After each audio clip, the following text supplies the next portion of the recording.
Ya. Bismillahirrahmanirrahim. Assalamualaikum warahmatullahi wabarakatuh. Alhamdulillahi rabbil alamin. Wal aqibatu li ahli taqwa wal yaqin. Wala udwana illa ala zalimin. Asyhadu an la ilaha illallah wahdahu la syarika lah. Wa asyhadu anna sayyidana wa nabiyyana Muhammadan abduhu wa rasuluh. اللهم صل على فاطمة وأبيها وبعلها وبنيها وسر المستودع فيها بعدد ما أحاط به علمك. اللهم كن لوليك الحجة بن الحسن صلواتك عليه وعلى آبائه في هذه الساعة وفي كل ساعة وليا وحافظا وقائدا وناصرا ودليلا وعينا حتى تسكنه أرضك طوعا وتمتعه فيها طويلا برحمتك يا أرحم الراحمين. ربي اشرح لي صدري ويسر لي أمري واحلل عقدة من لساني يفقه قولي أما بعد. Yang saya hormati dan saya muliakan anggota pengajian Khadijah Al-Kubra dan para peserta yang lain, ikhwani akhwati rahimakumullah.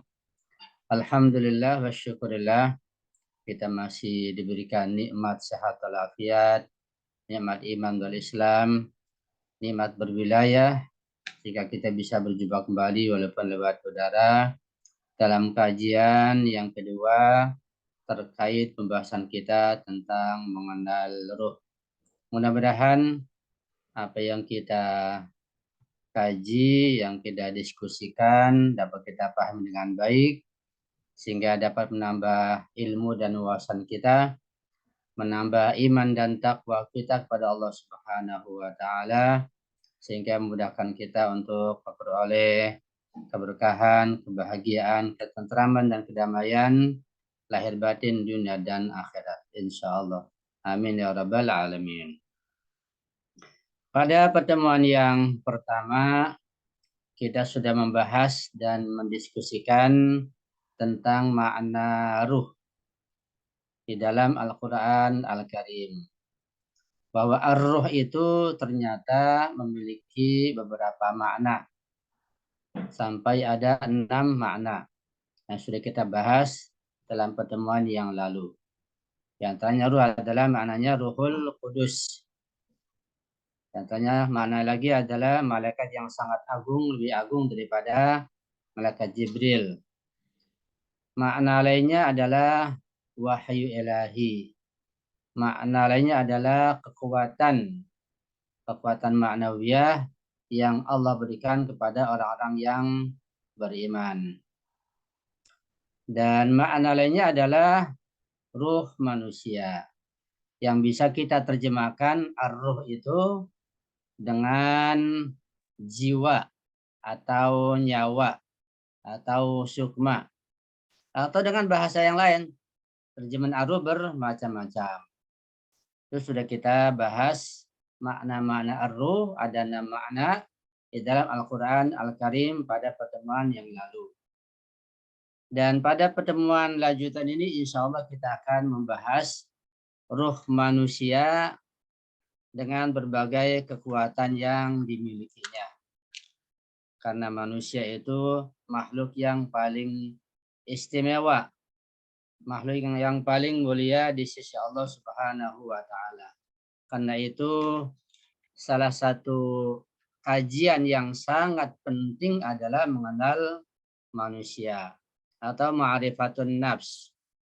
Yang kalau kita betul-betul mengenal an-nafs, mengenal diri kita, mengenal manusia, tentunya akan lebih mudah kita mengenal Allah Subhanahu wa taala. Jadi di antara jalan ma'rifatullah, jalan mengenal Allah Subhanahu wa taala adalah dengan mengenal diri kita, dengan mengenal an-nafs atau mengenal manusia. Tentu saja kajian mengenai tentang mengenal manusia, mengenal diri kita, ini diperlukan beberapa pertemuan. Ayatollah Misbah Yazdi menulis satu jilid buku atau kitab khusus mengenal manusia. Itu sangat luas beliau membahasnya. Insya Allah ketika ada kesempatan kita bisa diskusikan tentang tafsir terkait dengan mengenal diri atau mengenal an-nafs atau mengenal manusia. Pada kesempatan kali ini saya akan menjelaskan tentang ruh manusia secara sederhana tentunya. Seperti yang sudah saya singgung bahwa manusia dan bahkan bukan hanya manusia, makhluk yang lain pun itu tersusun dari dua unsur. Unsur rohani dan unsur jasmani. Unsur roh yang non materi dan unsur jasmani atau badan atau fisik atau badan unsuri dalam filsafat disebut unsur yang kedua. Jadi bukan hanya manusia yang tersusun dari roh dan jasad, bahkan makhluk yang lain pun dari mulai malaikat, jin, benda-benda di langit, matahari, rembulan, bintang-bintang, hewan-hewan di lautan, di daratan, tumbuh-tumbuhan, itu semua memiliki ruh dan memiliki jasad atau fisik. Tapi di antara sekian ruh yang banyak itu, yang paling mulia adalah ruh manusia yang paling agung. Mungkin sudah pernah saya singgung bahwa materi adalah atau al-madi ialah, bisa dicatat ya. Definisi atau yang dikenal dengan materi atau al-madi ialah sesuatu yang memerlukan ruang, memerlukan tempat, dan memerlukan waktu. Dan materi itu memiliki bentuk dan biasanya ada warna. Dan juga ada berat. Itu ciri-ciri materi yang kasar. Jadi biasanya yang kita lihat, yang kita raba, yang kita dengar, ada berat, ada bentuk, ada warna, memerlukan tempat, dan waktu, itu adalah materi.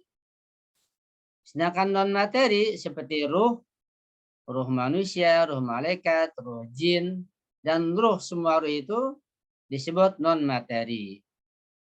Non-materi lawan daripada materi. Non-materi tidak memerlukan waktu dan tempat. Sehingga di satu ruangan ini, berapa miliar malaikat pun, ya dia bisa masuk. Tapi di ruang saya ini, paling-paling 50 orang manusia yang badannya materi sudah nggak muat. Tapi kalau malaikat, berapa juta pun, berapa miliar pun bisa masuk. Karena malaikat non-materi. Jadi non-materi tidak memerlukan waktu dan tempat. Ya, bahkan tidak ada bentuk seperti bentuk materi. Dan tidak ada juga berat. Namanya non-materi, tidak ada berat.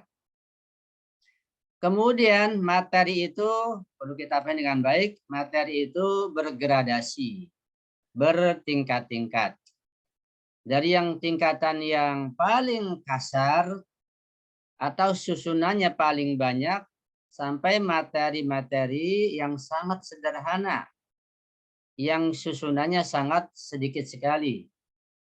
Misalnya kita ini, badan kita atau fisik kita, jasad kita yang sifatnya materi, yang dikenal dengan badan unsuri, itu terangkap dengan berbagai macam rangkapan. Susunannya banyak. Jadi badan kita ini, jasad kita ini materi kasar. Yang paling luar kita lihat ada kulit. Di dalamnya ada urat, ada tulang, ada darah, nanti ada sel-sel lagi, darah bermacam-macam, darah putih, darah merah. Dan dalam tubuh juga bermacam-macam. Kemudian juga badan kita ini ada kepala. Di kepala ada mata, ada hidung, telinga, mulut, rambut, semua. Badan kita ada kedua tangan, kita punya ada kedua kaki. Wah, banyak sekali rangkapan badan kita. Jadi badan kita atau jasad kita adalah materi yang rangkapannya sangat banyak sekali. Bagian luar dan bagian dalam. Ada lagi benda-benda yang sifatnya materi juga lebih sederhana. Misalnya di depan saya ada meja. Meja materi. Dia memerlukan tempat, perlu waktu. Ya, ada berat, ada warna. Tapi susunan materi meja, kematerian meja lebih sedikit. Lebih sederhana dibanding manusia. Hanya tersusun dari kayu. Kita lihat. Kalau jadi meja paling ada pakunya, ada catnya. Lebih sederhana. Kita maju lagi. Ada materi yang lain lebih sederhana lagi. Materi juga, tapi lebih sederhana. Lebih sangat sedikit susunannya atau tarkibnya. Seperti air. Air materi. Air katanya, ahli ilmu mengatakan tersusun dari H2O ya.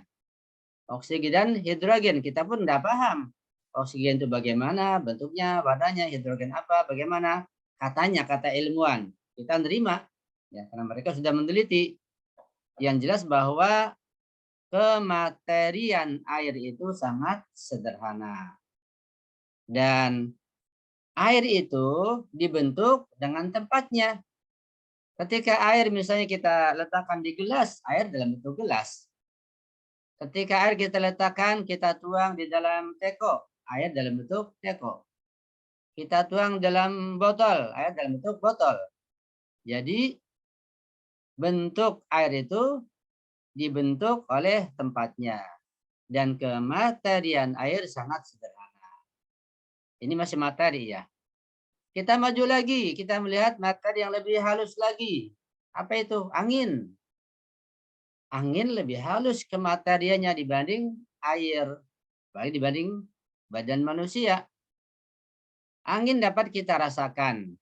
Di mana-mana ada angin, ada udara. Ketika kita menyalakan kipas angin, misalnya terasa ada angin. Kita menyalakan AC, terasa ada udara, terasa dingin. Dapat kita rasakan angin itu. Tetapi apakah ada orang yang bisa melihat angin, melihat udara, bagaimana bentuknya, bagaimana warnanya? Tidak ada. Jadi kematerian angin bisa lebih sederhana dibanding kematerian air. Karena kalau air bisa kita lihat, ada. Air bermacam-macam. Apalagi air yang berwarna bisa kita lihat. Kalau angin, tidak bisa kita lihat. Jadi jelas bahwa kematerian angin atau udara, oksigen itu lebih lembut, lebih sederhana, lebih dikit susunannya. Ya, itu angin. Nanti kita melihat ke atasnya lagi, kematerian cahaya misalnya. Cahaya bermacam-macam. Dia dapat menerangi kita. Cahaya dapat kita lihat dari sumbernya. Dan kita bisa melihat yang lain dengan bantuan cahaya. Tetapi kita tidak bisa menangkap cahaya. Bagaimana? Kecuali dari sumbernya kita paham. Setrum juga sangat sederhana kematerian setrum. Dan begitu seterusnya. Jadi materi itu bermacam-macam dan bergradasi. Atau bertingkat-tingkat, bertangga-tangga, berderajat-derajat. Dari yang kasar, yang banyak susunannya seperti kita, sampai yang paling halus seperti air, angin, dan lain sebagainya. Itu tentang materi. Sekarang kita masuk pada pembahasan tentang unsur yang kedua, yaitu ruh kita. Kalau materi sulit mengenalnya, dari yang kasar sampai yang sangat halus, kita sulit mengenalnya seperti air, angin, bisa kita rasakan, tidak bisa kita lihat, apalagi ruh yang non-materi. Dan makhluk yang non-materi pun nanti bertingkat-tingkat lagi. Sangat sulit untuk mengenalnya. Karena itu kita dan siapapun tidak mungkin mengenal hakikat dirinya, yaitu ruhnya atau jiwa dan nyawanya, sampai Nabi pun, melainkan hanya sedikit sekali.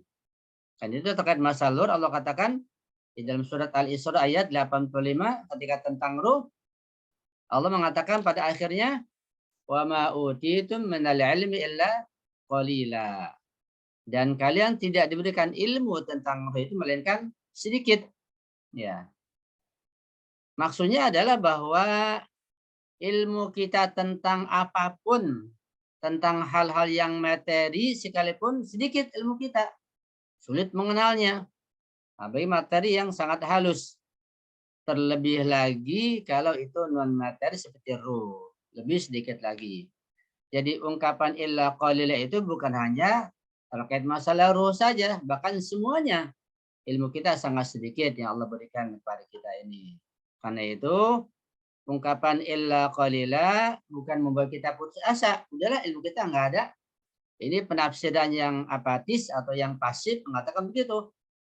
Karena sulit mengenal ruh dan Allah yang tahu, udah kita nggak perlu kenal. Itu penafsiran yang pasif, tidak berkembang. Sehingga tidak ada falsafah bagi mereka membahas masalah ruh. Tapi kita Ahlul Bait, betul Allah berikan kita ilmu sedikit. Ilmu apapun sedikit ilmu kita. Tapi itu bukan membuat kita putus asa untuk menggali pengetahuan tentang ruh dan tentang yang lainnya. Yang sedikit menjadi modal untuk kita mengenal ruh sampai kita mengenal Allah Subhanahu wa taala. Ya, itu tentang ruh. Sebelum saya masuk lebih lanjut tentang ruh, mungkin ada baiknya kita mengkaji satu ayat yang sering dibahas tapi kurang didalami barangkali. Yaitu di surat At-Tin. Wat-tini wazaitun wa turi sinin wa hadzal baladil amin. Di sini Allah bersumpah, berqasam dengan 4 macam. Ya, dan berqasam dengan At-Tin, dengan Az-Zaitun, dengan Bukit Turisin, dengan kota Makkah. Ya, kemudian Allah mengatakan, laqad khalaqnal insana fi ahsani taqwim. Laqad khalaqna, dan kami telah menjadikan, kata Allah. Kami telah menciptakan al-insana, manusia itu jenis manusia, fi ahsani taqwim, dalam sebaik-baiknya takwim. Nah, di sini masalah yang perlu kita perhatikan. Karena ada yang menerjemahkan fi ahsani taqwim itu dalam bentuk yang paling bagus, bentuk manusia. Itu terjemahan yang kurang tepat. Ya. Kalau kita baca tafsir ada penafsir menafsirkan begitu bahwa manusia ini makhluk yang paling bagus bentuknya. Tidak juga. Tidak demikian sebenarnya. Ini merujuk pada penciptaan ruh dan badannya. Terutama ruhnya, itu fi ahsani taqwim. Nanti kita bahas insya Allah. Karena pada dasarnya manusia, kalau kita hanya melihat fisiknya saja, ya mungkin di antara kita merasa yang bagus, apalagi yang cantik, yang putih, yang mancung, merasa fi ahsani taqwim. Begitu. Tapi kalau manusia dibandingkan dengan hewan misalnya, kekuatannya kuat mana? Ya kita kalah. Apalagi jangankan gajah yang besar, yang sangat kuat. Dengan ayam saja kita kalah. Ayam nggak pernah masuk angin, nggak pernah pakai baju. Begitu. Dan manusia di dunia hewan, secantik apapun, ya siapapun, bintang film secantik apapun, di dunia hewan, tidak ada yang mau. Karena lain jenis. Tidak ada hewan yang tertarik dengan manusia. Ya, itu menunjukkan bahwa manusia itu walaupun cantik dia hanya di kalangan jenis manusia saja. Masing-masing mengakui kecantikannya. Dunia hewan pun demikian pula. Gitu. Jadi fi ahsani taqwim itu bukan diterjemahkan dalam bentuk yang paling bagus, tapi dalam susunan yang paling bagus. Taqwim artinya penopang. Ya. Kalau kita membaca tafsir yang lebih dalam, misalnya tafsir Al-Amsal. Ini saya catat di kitab tafsir saya ada pada jilid 15, halaman 407. Ayatul Makarim Syurajim menjelaskan tentang makna takwim, yaitu dalam keserasian yang sangat indah. Manusia itu Allah ciptakan dalam keserasian yang sangat indah antara ruh dengan fisiknya dan memiliki kekuatan yang luar biasa. Jika dengan kekuatan itu manusia bisa mencapai kesempurnaan ruhaniyahnya yang sangat tinggi. Itu mana fi ahsani taqwim. Jadi Allah siapkan manusia itu, Allah bekali manusia itu dengan berbagai macam alat dan perangkat untuk dapat mencapai kesempurnaannya. Manusia adalah makhluk yang sangat kecil, tapi dalam diri manusia terdapat dan terlibat alam yang sangat besar. Imam Khomeini menyinggung mengenai manusia, ya. Tadhunnu annaka jurmun shaghir wa fika intu alamun akbar. Engkau menduga atau engkau meyakini manusia itu adalah makhluk yang sangat kecil, tapi sebenarnya terlibat dan tersimpan di balik manusia itu alam yang sangat besar, yang luar biasa. Sehingga dengan itu manusia menjadi afdhalul makhluqat, makhluk yang paling utama, yang paling tinggi nilainya di sisi Allah Subhanahu wa taala, bahkan dibanding malaikat, dibanding jin, manusia paling utama, yang paling tinggi kedudukan di sisi Allah Subhanahu wa taala. Karena itu kata Syekh Makarim ketika Al-Quran mengkisahkan tentang penciptaan manusia, Allah mengatakan pada akhirnya fatabarakallahu ahsanul khaliqin. Ya, maka keberkahan dari Allah yang telah menciptakan manusia dengan bentuk, dengan surahnya, susunannya yang paling baik. Kalau kita melihat di tafsir Al-Mizan pada jilid 20 halaman 365, di sana pun dijelaskan lebih dalam lagi mengenai tafsir fi ahsani taqwim. Ya. Beliau mengatakan bahwa manusia itu du ahsani qiwam, memiliki penopangan-penopangan, pengokohan-pengokohan yang sangat indah, yang sangat bagus sesuai dengan penciptaan dari Allah Subhanahu wa taala. Kata beliau bahwa makna ahsani taqwim dan makna bahwa manusia itu ditopang dengan hal-hal yang sangat indah, sangat bagus dan banyak, manusia itu layak dan mampu berdasarkan penciptaannya untuk naik ke tempat dan ke derajat yang lebih tinggi, yang paling tinggi, dan bisa memperoleh kebahagiaannya dalam hidup di dunia ini dan memperoleh kebahagiaan di akhirat nanti. Itulah manusia disebut ahsan taqwim karena manusia bisa dilengkapi dengan akalnya, dengan kekuatan syahwat, kekuatan ghadab, kekuatan waham, khayal, bisa diberikan ilmu pengetahuan dan lain sebagainya. Itu makna fi ahsan taqwim.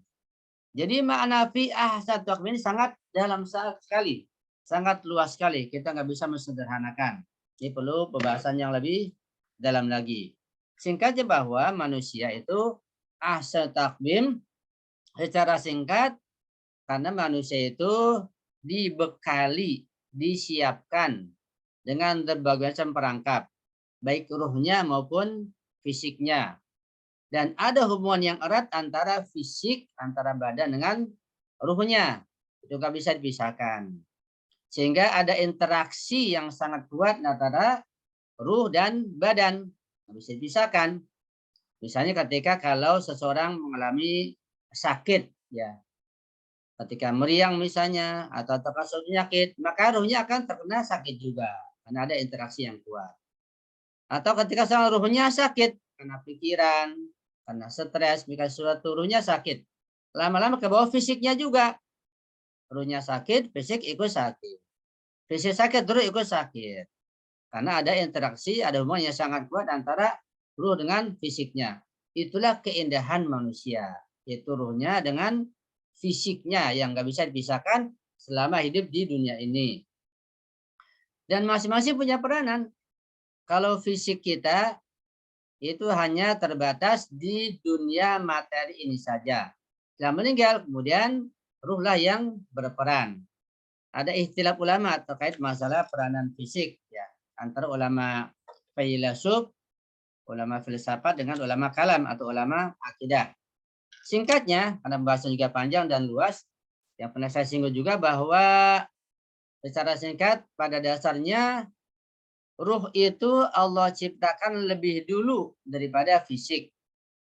Dan dari hadis-hadis dapat kita baca bahwa makhluk-makhluk yang sifatnya ruhani, malakuti itu Allah ciptakan lebih dulu dibanding fisiknya. Ya, seperti akal misalnya, ada akal 1, akal 2 dan seterusnya. Itu Allah ciptakan lebih dulu. Sehingga ruh kita Allah ciptakan lebih dulu. Ya, menurut satu pendapat. Baru kemudian fisiknya. Nah, fisik kita lewat sperma kedua orang tua ibu kita, kemudian bersemayam dalam kandungan ibu kita sekian lamanya, setelah ada kepala, anggota tubuh, ada kaki, tangan, sudah cukup, Allah konekkan ruh yang sudah ada. Hiduplah janin dalam perut ibu kita itu. Kemudian kita lahir ke muka bumi ini sehingga tersusun sudah antara ruh dengan fisiknya. Kita hidup di dunia ini berapa lama? Ada yang 50 tahun, ada yang kurang, ada yang lebih, ada yang 70 tahun, ada yang 100 tahun kurang lebih. Nah, selama kita hidup di alam materi ini, di alam dunia ini, alam yang rendah ini, nah, di situ kekuatan ruh disalurkan melalui fisiknya. Artinya sumber kekuatan ada pada ruh yang pernah saya singgung. Tetapi karena kita masih bersama dengan fisik kita, maka ruh itu ketika ingin menjalankan berbagai kekuatan dan aktivitasnya, maka ruh melalui fisiknya, melalui badannya. Padahal kekuatan ada pada ruh. Gitu. Fisik kita nggak punya kekuatan, hanya alat saja. Misalnya, kita melihat, ya, kita melihat dengan kedua mata ini. Pada dasarnya kekuatan melihat, kekuatan memandang itu kekuatan ruh. Mata hanya sebagai alat saja. Ketika nggak ada ruh, mati, ya mata nggak bisa melihat. Ketika kita mendengar sesuatu, itu kekuatan ruh, ruh mampu mendengar. Cuma karena masih bersambung ruh dengan jasadnya, maka ruh mendengar dengan alat namanya telinga. Kalau kita berjalan misalnya, dengan alat namanya kaki, ruh kita punya kekuatan berjalan, tapi dengan alat kaki. Kita mengambil, kita membawa, kita menerima dengan tangan. Pada dasarnya sebenarnya itu kekuatan ruh yang menerima, yang mengambil, dan membawa. Tapi kan masih bersama dengan fisiknya, maka kekuatan ruh mengambil itu dengan melalui alatnya namanya tangan. Sampai kepada kerja organ dalam tubuh kita, kerja paru-paru, kerja jantung, mengalirnya darah, dan semua organ itu sampai ginjal dan yang lainnya, itu semua pada dasarnya gerakan ruh, kekuatan itu bersumber dari ruh, cuma lewat fisik, lewat badan sebagai alat. Nah, kita berpikir misalnya untuk mencari ilmu, memperoleh ilmu, pakai perantara otak kita, otak dengan sel-selnya, sehingga dapat ilmu, dapat memahami. Pada dasarnya kekuatan ruh memperoleh ilmu, karena itu ilmu sifatnya juga rohani. Nah, cuma ketika bersambung antara ruh dengan badannya, kita dapat ilmu lewat otak yang ada di kepala kita ini dan sel-selnya. Begitu. Itulah interaksi antara ruh dengan jasadnya. Tapi ada orang-orang tertentu seperti para nabi, para rasul, para ma'sumin, mereka bisa memperoleh ilmu pengetahuan tanpa otak, tanpa sel-sel otak, tanpa fisik. Ya, itu luar biasa. Jadi ruhnya langsung bekerja. Ya. Seperti misalnya Ayatullah Jaudi mengatakan bahwa para Urafa itu, Urafa di bawah Imam Hashim tentunya jauh. Para Urafa seperti Imam Khomeini, seperti Rahbar sekarang ini, Ayatullah Jaudi sendiri, itu para Urafa yang sekarang.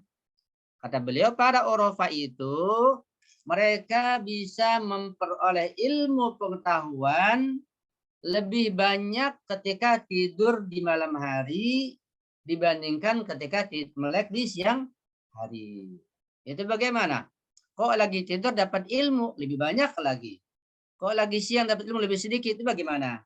Itu ruhnya langsung yang bekerja tanpa otak. Kalau kita tidur, ya kita ngorok, kita mimpi, tidurnya nggak dapat ilmu. Kita dapatnya mimpi, karena kita makhluk yang rendah. Kita banyak dosa, banyak salah. Tapi para Eropa yang meningkatkan rohaninya, ruhnya bisa keluar. Nah, ruhnya keluar, dapat bekerja. Bahkan bisa menolong orang, bisa belajar, ketemu Rasulullah, ketemu Imam Ali, tanpa fisik. Fisiknya tempat tidur. Itu namanya sampai ke alam fana. Ya. Seperti Imam Ali dan para maksum yang lain. Ketika Imam Ali tergeletak di pohon korma, tekan Abu Jar melihatnya. Karena Abu Jar melihat Imam Ali tergeletak, jatuh di pohon korma. Abu Jar terkejut. Disangka Imam Ali itu pingsan. lapor kepada Sayyidah Fatimah Zahra. Imam Ali tergeletak di antara pohon korma. Kata Zahra, di mana beliau? Di pohon korma. Kata itu biasa, tidak apa-apa begitu. Yaitu jatuhnya itu fisiknya, tapi ruhnya keluar. Mana kita nggak tahu. Karena beliau pun aktivitas beliau ke alam jin, mengajarkan, berikan bimbingan, ke sana kemari, dunia dilipat, itu ruhnya begitu. Itu sampai ke alam fana makanya. Karena itu ruh itu ketika sampai ke makam fana namanya, dia melupakan fisiknya. Sampai-sampai terkadang fisiknya terkena penyakit, ya nggak terasa karena kenikmatan itu begitu tinggi. Itu kenikmatan ruh yang kita belum sampai ke sana. Dan kita bisa mencapainya kalau kita mau, kalau kita berusaha. Rasulullah kakinya bengkak, ya karena lamanya sholat. Bahkan terus memaksakan diri, bukan.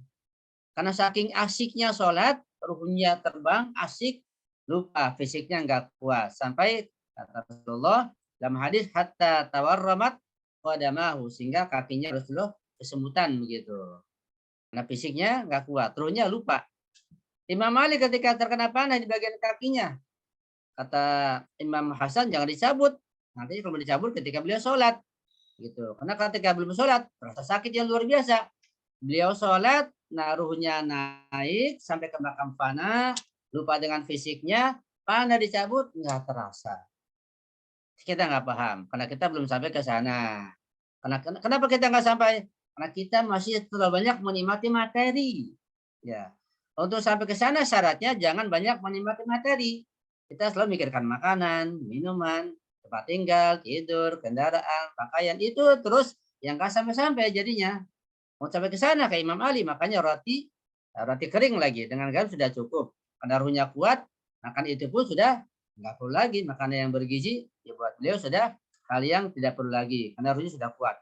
Itu bahasan cukup panjang. Kita ke bawah lagi lah, bukan Imam Ma'sum lah. Seperti kata-kata Imam Khomeini, Rabar mengatakan, ini ucapan Imam Khomeini yang bukan Imam Ma'sum. Dan juga Rabar mengatakan, kalau kalian mengetahui betapa nikmatnya sholat, maka kalian tidak akan bangun sejengkal pun dari tempat sholat. Begitu, betapa nikmatnya sholat. Buat kita sholat terpaksa, diseret, ya. Kalau siang aja buru-buru. Itu kita masih sangat jauh. Misalnya Al-Muqaddas Ardabili, seorang ulama juga, bukan Imam Ma'sum. Ya. Beliau ketika sholat tahajud di luar, karena lamanya rukunya, salju turun di pundaknya nggak terasa. Saking nikmatnya sholat. Dan banyak contoh yang lain kalau dikisahkan sangat banyak sekali kenikmatan ruhaniyah yang telah mereka capai. Nah, jadi kita harus berusaha untuk mencapai kenikmatan ruhani dengan cara-cara dan jalan-jalan yang telah ditetapkan, bukan dengan sembarangan jalan, nanti akan berbahaya juga. Kalau salah jalan bisa jadi berbahaya, membahayakan akidah juga. Ala-kulal itu adalah kekuatan rohani yang luar biasa. Bahwa kita mampu mengalami kenikmatan sehingga bisa melupakan fisiknya. Dan semua manusia, termasuk kita ini, punya potensi, punya kemampuan untuk bisa mencapai kenikmatan rohani yang lebih tinggi lagi sampai tidak ada batasannya. Kita punya peluang, ya. Nah, kekuatan ruh begitu tinggi, kita nggak bisa menggambarkan kekuatan ruh, ya. Kalau fisik kita, ya terbatas ini, tapi ruh kita nggak bisa menggambarkan, ya. Mengenai ruh, sudah saya jelaskan, saya ulang sedikit lagi. Sebagian ulama mengatakan bahwa ruh itu ketika bersambung dengan badannya dia bersifatnya hulul, yaitu sesuatu menempati sesuatu. Seperti misalnya satu gelas air, ya. Gelasnya adalah badannya, fisiknya, jasmaninya, air adalah ruhnya begitu. Itu pendapat bagian ulama, tapi ini agak sempit pendapat ini. Dan tidak diterima oleh para filosof, para hukama dari Ahlul Bait. Karena kalau begitu nanti ruh kita dibatasi oleh badan kita. Sebagaimana gelas membatasi airnya. Itu pendapat yang kurang tepat. Yang tepat adalah bahwa ruh kita itu berada di alam non materi yang kita nggak tahu kayak alam non materi. Jangankan alam non materi, angin saja kita nggak paham. Tapi alam non materi. Nah, harus kita berada di sana alam non materi. Keluasannya seberapa kita nggak tahu. Nah, semakin tinggi ilmu seseorang, takwanya, imannya, maka harus semakin tinggi, semakin besar, nggak bisa digambarkan. Kemudian ujung akhirnya, bongkonya paling akhir bersama materinya itu fisik kita. Jadi fisik kita ini adalah materi yang paling akhir yang bersambung dengan bagian bawah ruh kita. Badan kita bisa kita gambarkan, bisa kita lihat, ya. Tapi ruh kita di alam non materi nggak bisa kita gambarkan, nggak bisa kita lihat, saking agungnya ruh. Itu pendapat yang kedua. Ya, karena itu ketika ada seminar tentang hubungan ruh dengan badan, hubungan seminar internasional pernah diadakan di KUM. Nah, para filosof dari barat, para profesor nggak mampu untuk memberikan penjelasan, tapi ulama Iran mampu memberikan penjelasan hubungan ruh dengan fisiknya. Nah, jadi singkat kata bahwa yang punya kekuatan itu ruh kita, fisik kita nggak punya kekuatan. Itu perlu kita pahami dengan baik. Sumber kekuatan, pemilik kekuatan adalah ruh kita. Fisik nggak punya kekuatan. Fisik hanya sebagai alat saja. Dan alat ini pun selama kita hidup di dunia, mungkin 50 tahun, mungkin 100 tahun paling lama. Setelah itu meninggal, ruh mandiri dengan kekuatannya sendiri, tanpa fisik lagi. Ya. Bahkan para nabi pun, para rasul pun, para imam maksum pun, fisiknya itu terbatas hanya di alam dunia saja. Setelah kiamat kubro terjadi, ada hisab, ada surga neraka, fisik ditinggal semuanya. Nanti ke fisik yang lain, bukan fisik ini. Begitu. Paling banter sampai kepada rojaah namanya. Nah, rojaah pun sangat dalam bahasanya, dan rojaah tidak dibahas di ahli sunnah, padahal ada di Al-Quran, ayat-ayatnya, hadisnya. Bahasan rojaah sangat penting juga. Jadi jasad kita ini, jasad orang beriman, jasad para nabi, ya, ujung-ujungnya sampai rojaah nanti. Di masa kejayaan orang-orang yang beriman. Rojaah juga penting. Setelah kiamat kubro, fisiknya tuh habis, ya. Kullu man 'alaiha fan, semuanya akan hancur. Fisik matahari, fisik rembulan, ya, fisik planet-planet, fisik kita, fisik semua mati akan hancur. Setelah kiamat kubro, di sana hanya ada ruh dan fisik lain, namanya badan-badan barzakhi. Ya. Dan mengenai kekuatan ruh, pernah saya jelaskan bahwa ruh punya 4 kekuatan. Itu menurut kitab di Jami'us Sa'adat, ini kitabnya nih. Ya. Ini kitab Jami'us Sa'adat, saya baca, menurut Ayatullah Muhammad Mahdi An-Diraqi, ruh kita punya 4 kekuatan. Ya. Apakah terbatas itu saja? Tidak. Itu kekuatan yang pokok. Padahal ruh punya kekuatan yang lain yang sangat luas, yang sangat dalam. Ya.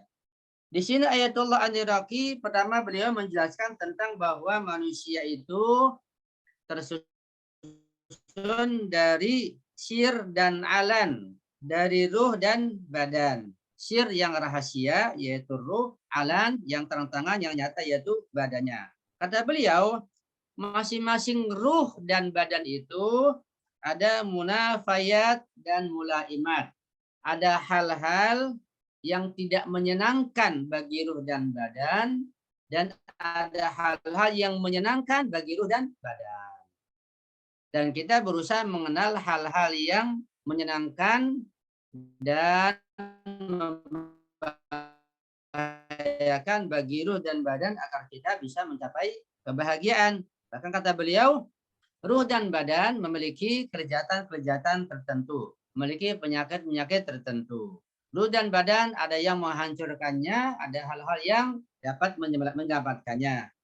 Singkat kata bahwa, kata beliau, badan misalnya memiliki penyakit bermacam-macam. Itu yang disebut munafayat, yang tidak menyenangkan bagi badan, bagi materi, bagi fisik.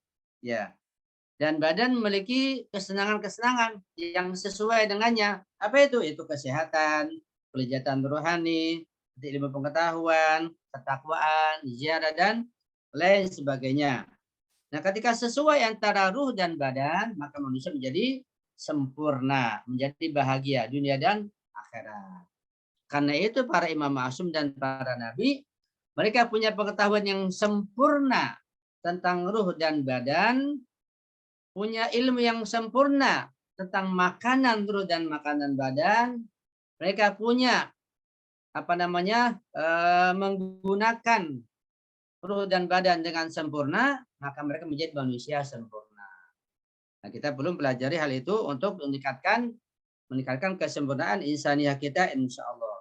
Jadi tujuan Allah menciptakan ruh dan badan dengan seperangkat kekuatannya untuk mencapai kebahagiaan dunia dan akhirat. Ya. Kemudian beliau juga mengatakan bahwa ruh itu sifatnya non materi. Ya. Sifatnya mujarrad. Tapi badan sifatnya materi, namanya madi, kata beliau.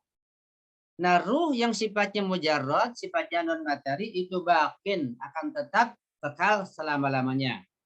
Jadi sekali ruh Allah ciptakan, yang ruh itu tidak ada ayah ibunya, ruh tidak ada keturunannya, semua ruh Allah ciptakan langsung, sekali Allah ciptakan terus kekal abadi. Ujung-ujungnya ke surga khalidina fiha abada, kekal abadi. Atau orang kafir, orang munafik di neraka khalidina fiha abada, kekal abadi. Jadi ruh itu abadi.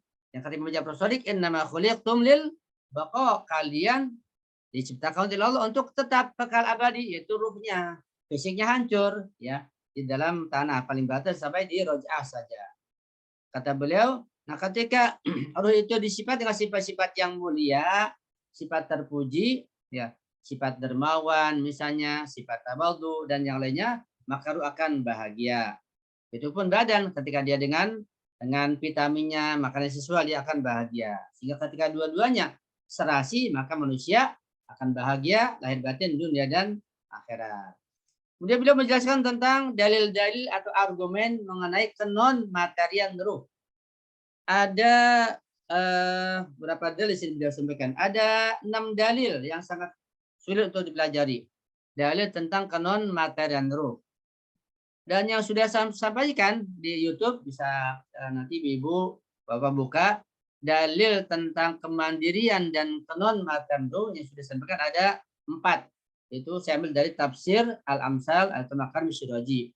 Bisa dibuka di channel YouTube saya tentang dalil-dalil kemandirian dan kenon materian ruh. Dalam 2 pertemuan sudah saya sampaikan ada 4 dalil. Ini ada 6 dalil, jadi semua 10 dalil. Ya. Ini lebih sulit lagi. Yang sudah saya sampaikan lebih sederhana dan lebih mudah dipaham. Ya. Kemudian kita masuk kepada kekuatan ruh menurut Ayatullah Muhammad Mahdi An-Niraqi. Ruh itu punya 4 kekuatan. Kata beliau, kekuatan ruh itu yang inti ini adalah pertama, quwwatun aqliyatun malakiyah atau mulkiyah. Ruh punya kekuatan berpikir, kekuatan akli yang sifatnya non materi, sifatnya mulki atau malakuti. Yang kedua, kekuatan ruh adalah quwwatun ghadabiyah sabu'iyah. Ruh punya kekuatan ghadab, angkara murka, emosional, suka marah-marah, itu kekuatan ruh.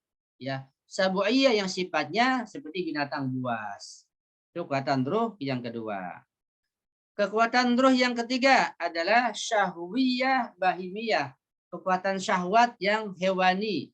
Makan, minum, tidur, ya, kumpul suami istri, itu kekuatan hewani, kekuatan syahwat. Ya, kalau nggak ada syahwat kita nggak bisa makan, nggak bisa minum, itu pun perlu. Itu kekuatan yang ketiga. Ya, kuwatun syahwiyatun bahimiyatun. Yang ketiga, yang keempat adalah kuwatun wahmiyah syaitaniyah. Kekuatan wahmi, ya, sifatnya syaitani, yaitu yang selalu membawa atau mengajak kepada jalan keburukan, kepada jalan keterperosokan begitu. Nanti masing-masing punya kelebihan dan ada penjelasan di bawah ini. Ya. Dan penjelasan cukup banyak, cukup panjang mengenai masing-masing kekuatan tersebut. Misal kekuatan akal, kekuatan berpikirlah. Manusia punya kekuatan berpikir, tapi lewat otak ketika masih hidup, seperti yang sudah saya jelaskan. Ya.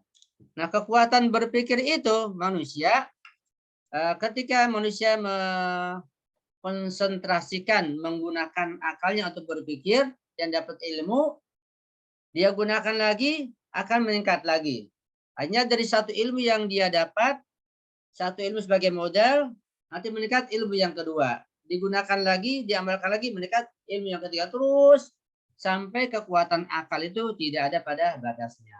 Karena akal itu ya sebagai pelopor daripada kekuatan-kekuatan yang ada di bawahnya. Ya.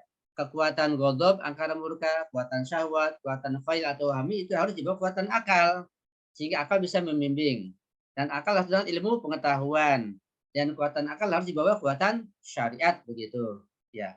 Itu adalah 4 kekuatan yang harus kita pahami dengan baik. Ya. Baiklah, untuk memudahkan pembahasan saya mundur sedikit ya mengenai tentang manusia tadi itu. Supaya kita tidak begitu rumit memahami tentang kita manusia. Dari hadis-hadis yang kita baca dan juga Al-Qur'an yang kita baca bahwa manusia makhluk yang paling mulia, paling sempurna dan paling tinggi derajatnya di sisi Allah Subhanahu wa taala. Di sini ada hadis-hadis yang bisa kita ambil beberapa hadis dari kitab Mizanul Hikmah di antaranya. Ya. Imam Ja'far Shadiq berkata ketika beliau ditanya oleh Abdullah bin Sinan. Terjemahan saja ya supaya nggak lama ya.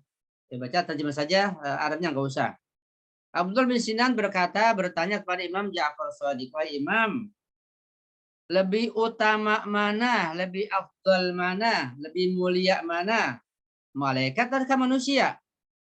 Kemudian Imam Ja'far Shadiq menyinggung atau mengambil dari ucapan Imam Ali. Ya, kata beliau, sesungguhnya Allah Subhanahu wa taala menciptakan manusia, menciptakan malaikat itu tersusun ya dari akal saja tanpa syahwat. Jadi susunan malaikat hanya akal tanpa syahwat. Sedangkan Allah menciptakan hewan itu hanya syahwat saja tanpa akal. Tapi manusia Allah ciptakan 2 susunan dengan akal juga dan syahwat juga. Karena itu manusia lebih utama dibanding malaikat. Apabila manusia dengan akalnya dapat mengalahkan syahwatnya, maka manusia akan lebih utama dibanding malaikat dan yang lainnya. Tetapi jika manusia syahwatnya mengalahkan akalnya, maka manusia lebih hina daripada binatang begitu. Jadi di sini kita pahami bahwa manusia itu punya potensi yang sangat tinggi yang bisa mengalahkan malaikat sekalipun. Artinya banyak, karena waktu nggak mungkin, nanti kita sini lain kali insya Allah. Saya tambahkan saja bahwa bagi bukti manusia lebih utama daripada malaikat. Kita pernah mendengar hadis Mi'raj ya, tentang Mi'rajnya Rasulullah. Singkat kata Rasul Mi'raj ya. Dan Rasulullah Mi'raj dengan ruhnya dan badannya. Dulu ada ikhtilaf yang sangat dahsyat, apakah Nabi itu mi'raj ruhnya saja atau dengan badannya. Sampai ada ikhtilaf. Kalau kita paham tentang kekuatan ruh, akan mudah kita pahami bahwa Nabi itu mi'raj dengan ruh dan badannya sekalian. Begitu. Karena kuatnya badan Nabi, ruh Nabi, sehingga ruh Nabi itu bukan saja dapat melindungi badannya, bahkan dapat mengangkat badannya sampai ke suatu alam Sidratul Muntaha. Di mana satu alam itu Jibril saja tidak berani masuk ke alam itu. Sampai kata Jibril, ya, wahai Rasulullah, kalau di alam ini aku melangkah sejengkal saja, satu langkah saja aku akan terbakar. Nah, karena kekuatan Jibril masih di bawah kekuatan Rasulullah. Di situ pisahlah antara Nabi dengan Jibril, masuk ke alam yang lebih tinggi lagi.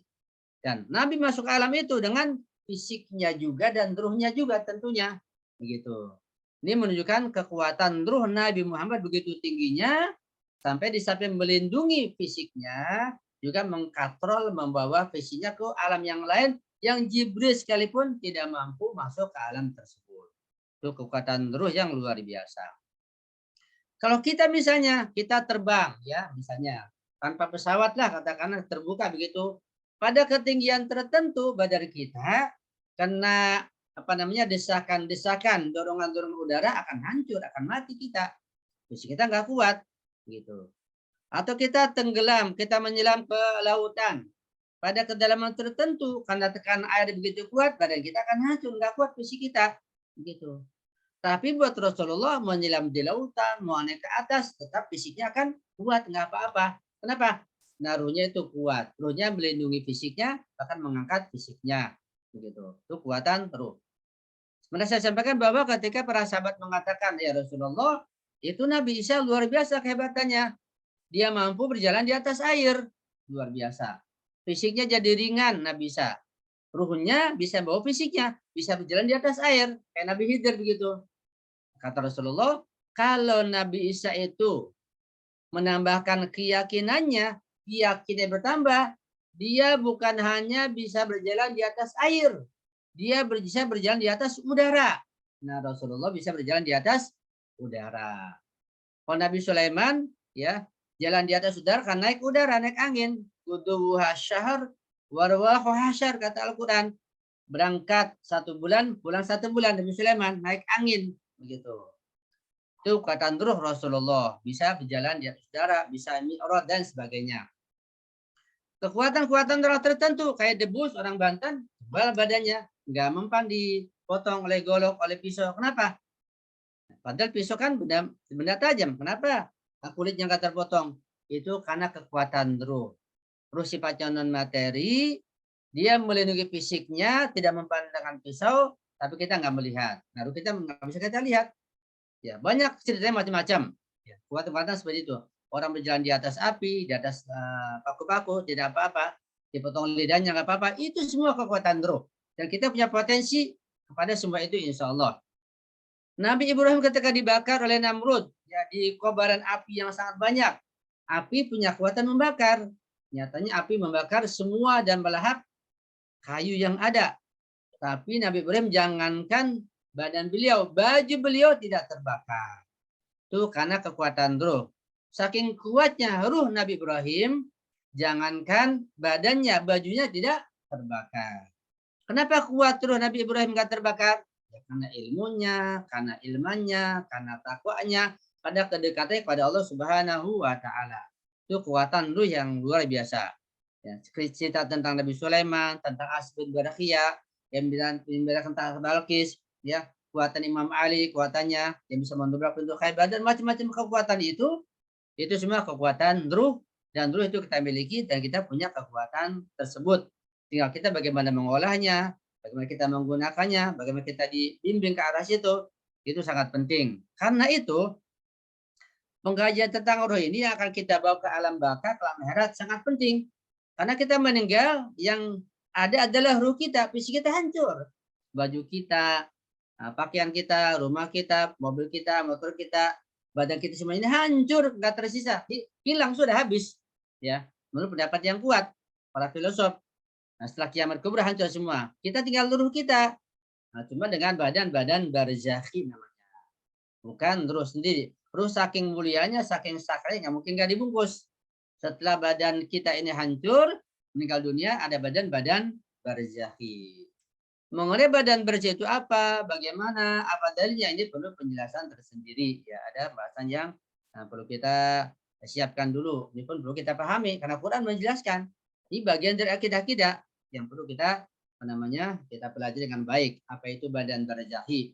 Disinilah ada perbedaan antara ulama kalam dengan ulama hikmah atau ulama filosof di antara Syiah juga. Itu ada beda pendapat tentang badan berjahit, tentang hari kiamat nanti badan ini, badan berjahit atau yang mana, itu ada ikhtilaf di antara mereka. Barangkali karena waktu sudah jam 11 ya, mungkin ada tersiap untuk tanya jawab karena pembahasan cukup panjang tentang ruh ini, tidak mungkin cukup di 5-6 pertemuan, cukup panjang. Tapi untuk sebagai tambahan bisa ibu-ibu bisa ikhwan akhwat buka channel YouTube saya sudah membahas ruh dalam 5 pertemuan ya. Jangan bahasan yang sederhana tentunya. Insya Allah bisa bermanfaat untuk menambah pengetahuan kita tentang ruh itu. Sampai di sini mungkin ada pertanyaan, dipersilakan. Ya, mohon maaf jika ada kekurangan kesalahan. Nah, sekian saja. Sallu ala Muhammad wa ali Muhammad. Allahumma salli ala Muhammad wa ali Muhammad. Allahumma salli ala Muhammad wa ali Muhammad. Allahumma salli ala Muhammad wa ali Muhammad. Ya Ustaz, Masya Allah. Iya, Masya Allah Ustaz, semakin baru kajian kedua aja, pertemuan kita kedua ini aja sudah banyak ya Ustaz, maksudnya yang ada baru lagi yang khusus untuk saya yang masih awam ini Ustaz. Kepada ibu-ibu, bapak-bapak, jika memang ada pertanyaan dipersilahkan untuk menyalakan mic-nya langsung.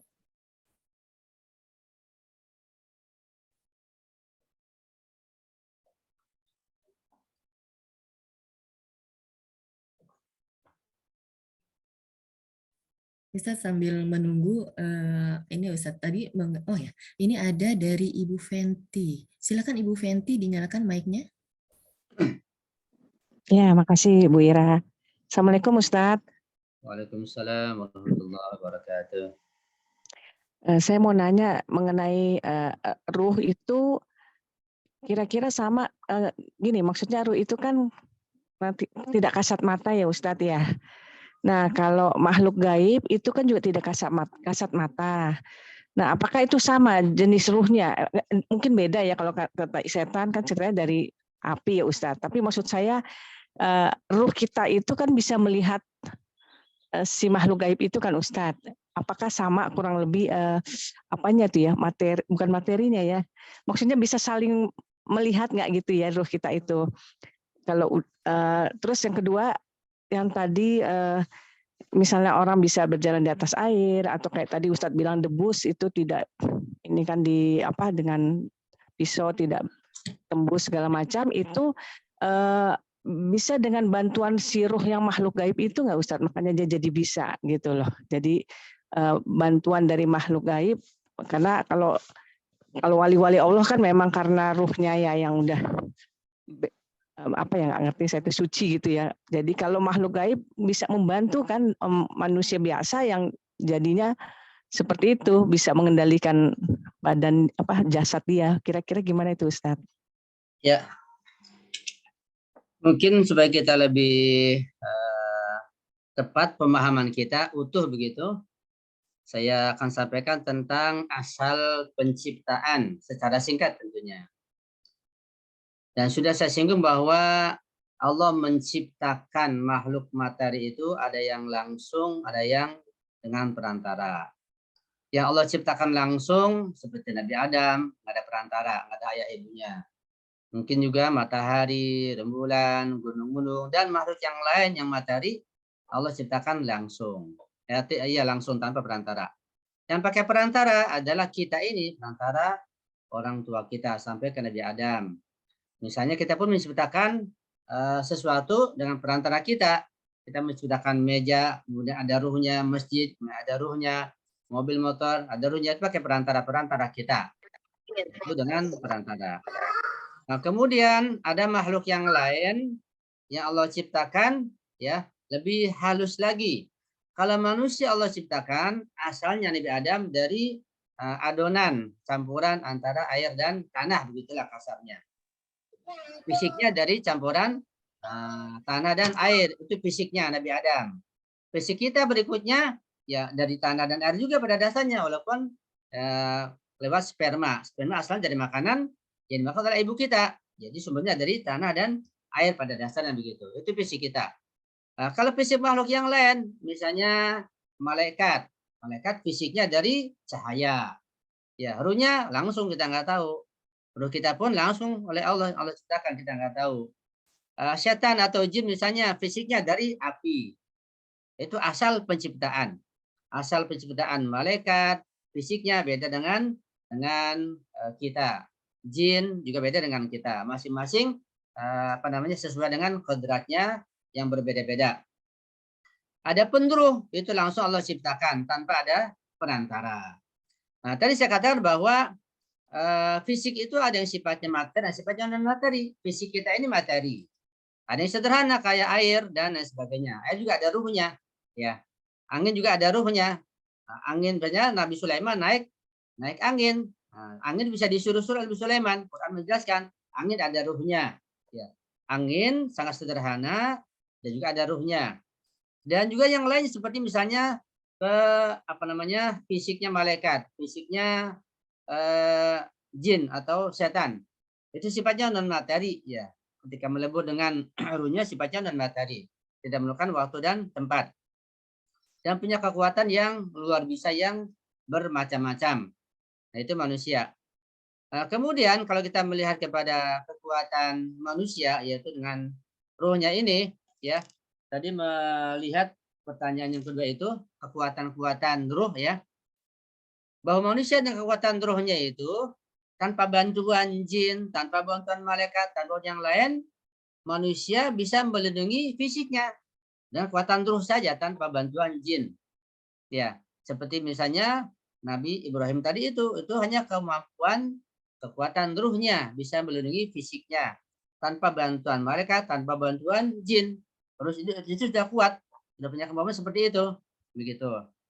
Tetapi juga tidak menutup kemungkinan bahwa ruh itu juga diperkuat atau diperbantungkan dengan makhluk yang lain. Ya, satu contoh misalnya katakanlah orang-orang yang katakanlah bukan mutadayinin, ya seperti dukun atau misalnya debus atau apalah, atau orang-orang Hindu Buddha yang tidak mempan dibacok, bahkan ada yang tidak mempan ditembak macam-macam, itu karena kekuatan ruhnya, dan mereka bisa minta bantuan kekuatan jin sehingga ruhnya bisa lebih kuat begitu. Jadi ada bantuan yang lain.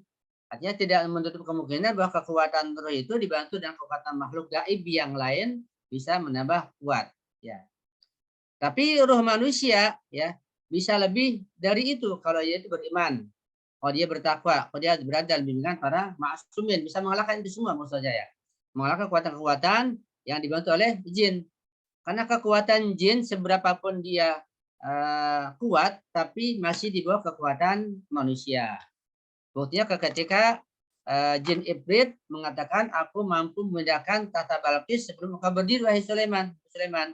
Tapi manusia, yaitu As bin Barikhiyah, mampu memindahkan tahta Balqis sebelum Nabi Sulaiman mengejipkan matanya. Ini bukti manusia lebih hebat daripada jin. Dan kemudian kekuatan-kekuatan manusia atau rohnya itu juga bisa dibantu dengan yang lain. Ya. Dan sifatnya non materi juga. Apa? Ilmu pengetahuan, ketakwaan, tawasul, kemudian tawas pada para ma'sumin dan yang lainnya. Ini pun bantuan-bantuan kekuatan-kekuatan sifatnya non materi bisa menguatkan ruh kita. Bahkan ruh orang beriman itu bisa lebih dikuatkan lagi dengan bantuan malaikat. Setiap orang beriman punya malaikat. Nanti saya bacakan hadisnya kalau ketemu ya. Jadi malaikat itu juga bisa memberikan bantuan kepada orang beriman yang bisa mengalahkan kekuatan-kekuatan tanah yang kafir. Tadi sudah saya bacakan, kalau itu saya bacakan insya Allah. Bahwa pada dasarnya manusia dengan ruhnya itu dibantu oleh Allah dengan macam-macam kekuatan. Sampai pada tingkatan Nabi dibantu dengan kekuatan namanya Ruhul Kudus, ada lagi Ruhul A'zam. Ya, hingga menjaga para nabi, para ma'sumin tidak tergelincir, tidak berbuat salah. Kan ada Ruhul A'zam atau Ruhul Kudus. Nah, jadi singkatnya, baik fisik kita maupun ruh kita ini ada yang membantu. Cuma yang bantu ada yang hak, ada yang batil. Yang batil, bantuan dari jin yang kafir misalnya. Yang hak, bantuan malaikat, bantuan Ruhul Kudus, bantuan al-quwatul ma'nawiyah yang dari Allah Subhanahu wa taala. Nah, jadi kekuatan tersebut bisa ditingkatkan, bisa dikembangkan begitu. Itu mengenai bantuan gaib ya. Jadi ada unsur lain atau kekuatannya yang bisa membantunya. Tadi merujuk pada pertanyaan pertama. Tadi saya lupa apa Bu pertanyaan pertama Bu? Kalau belum ini.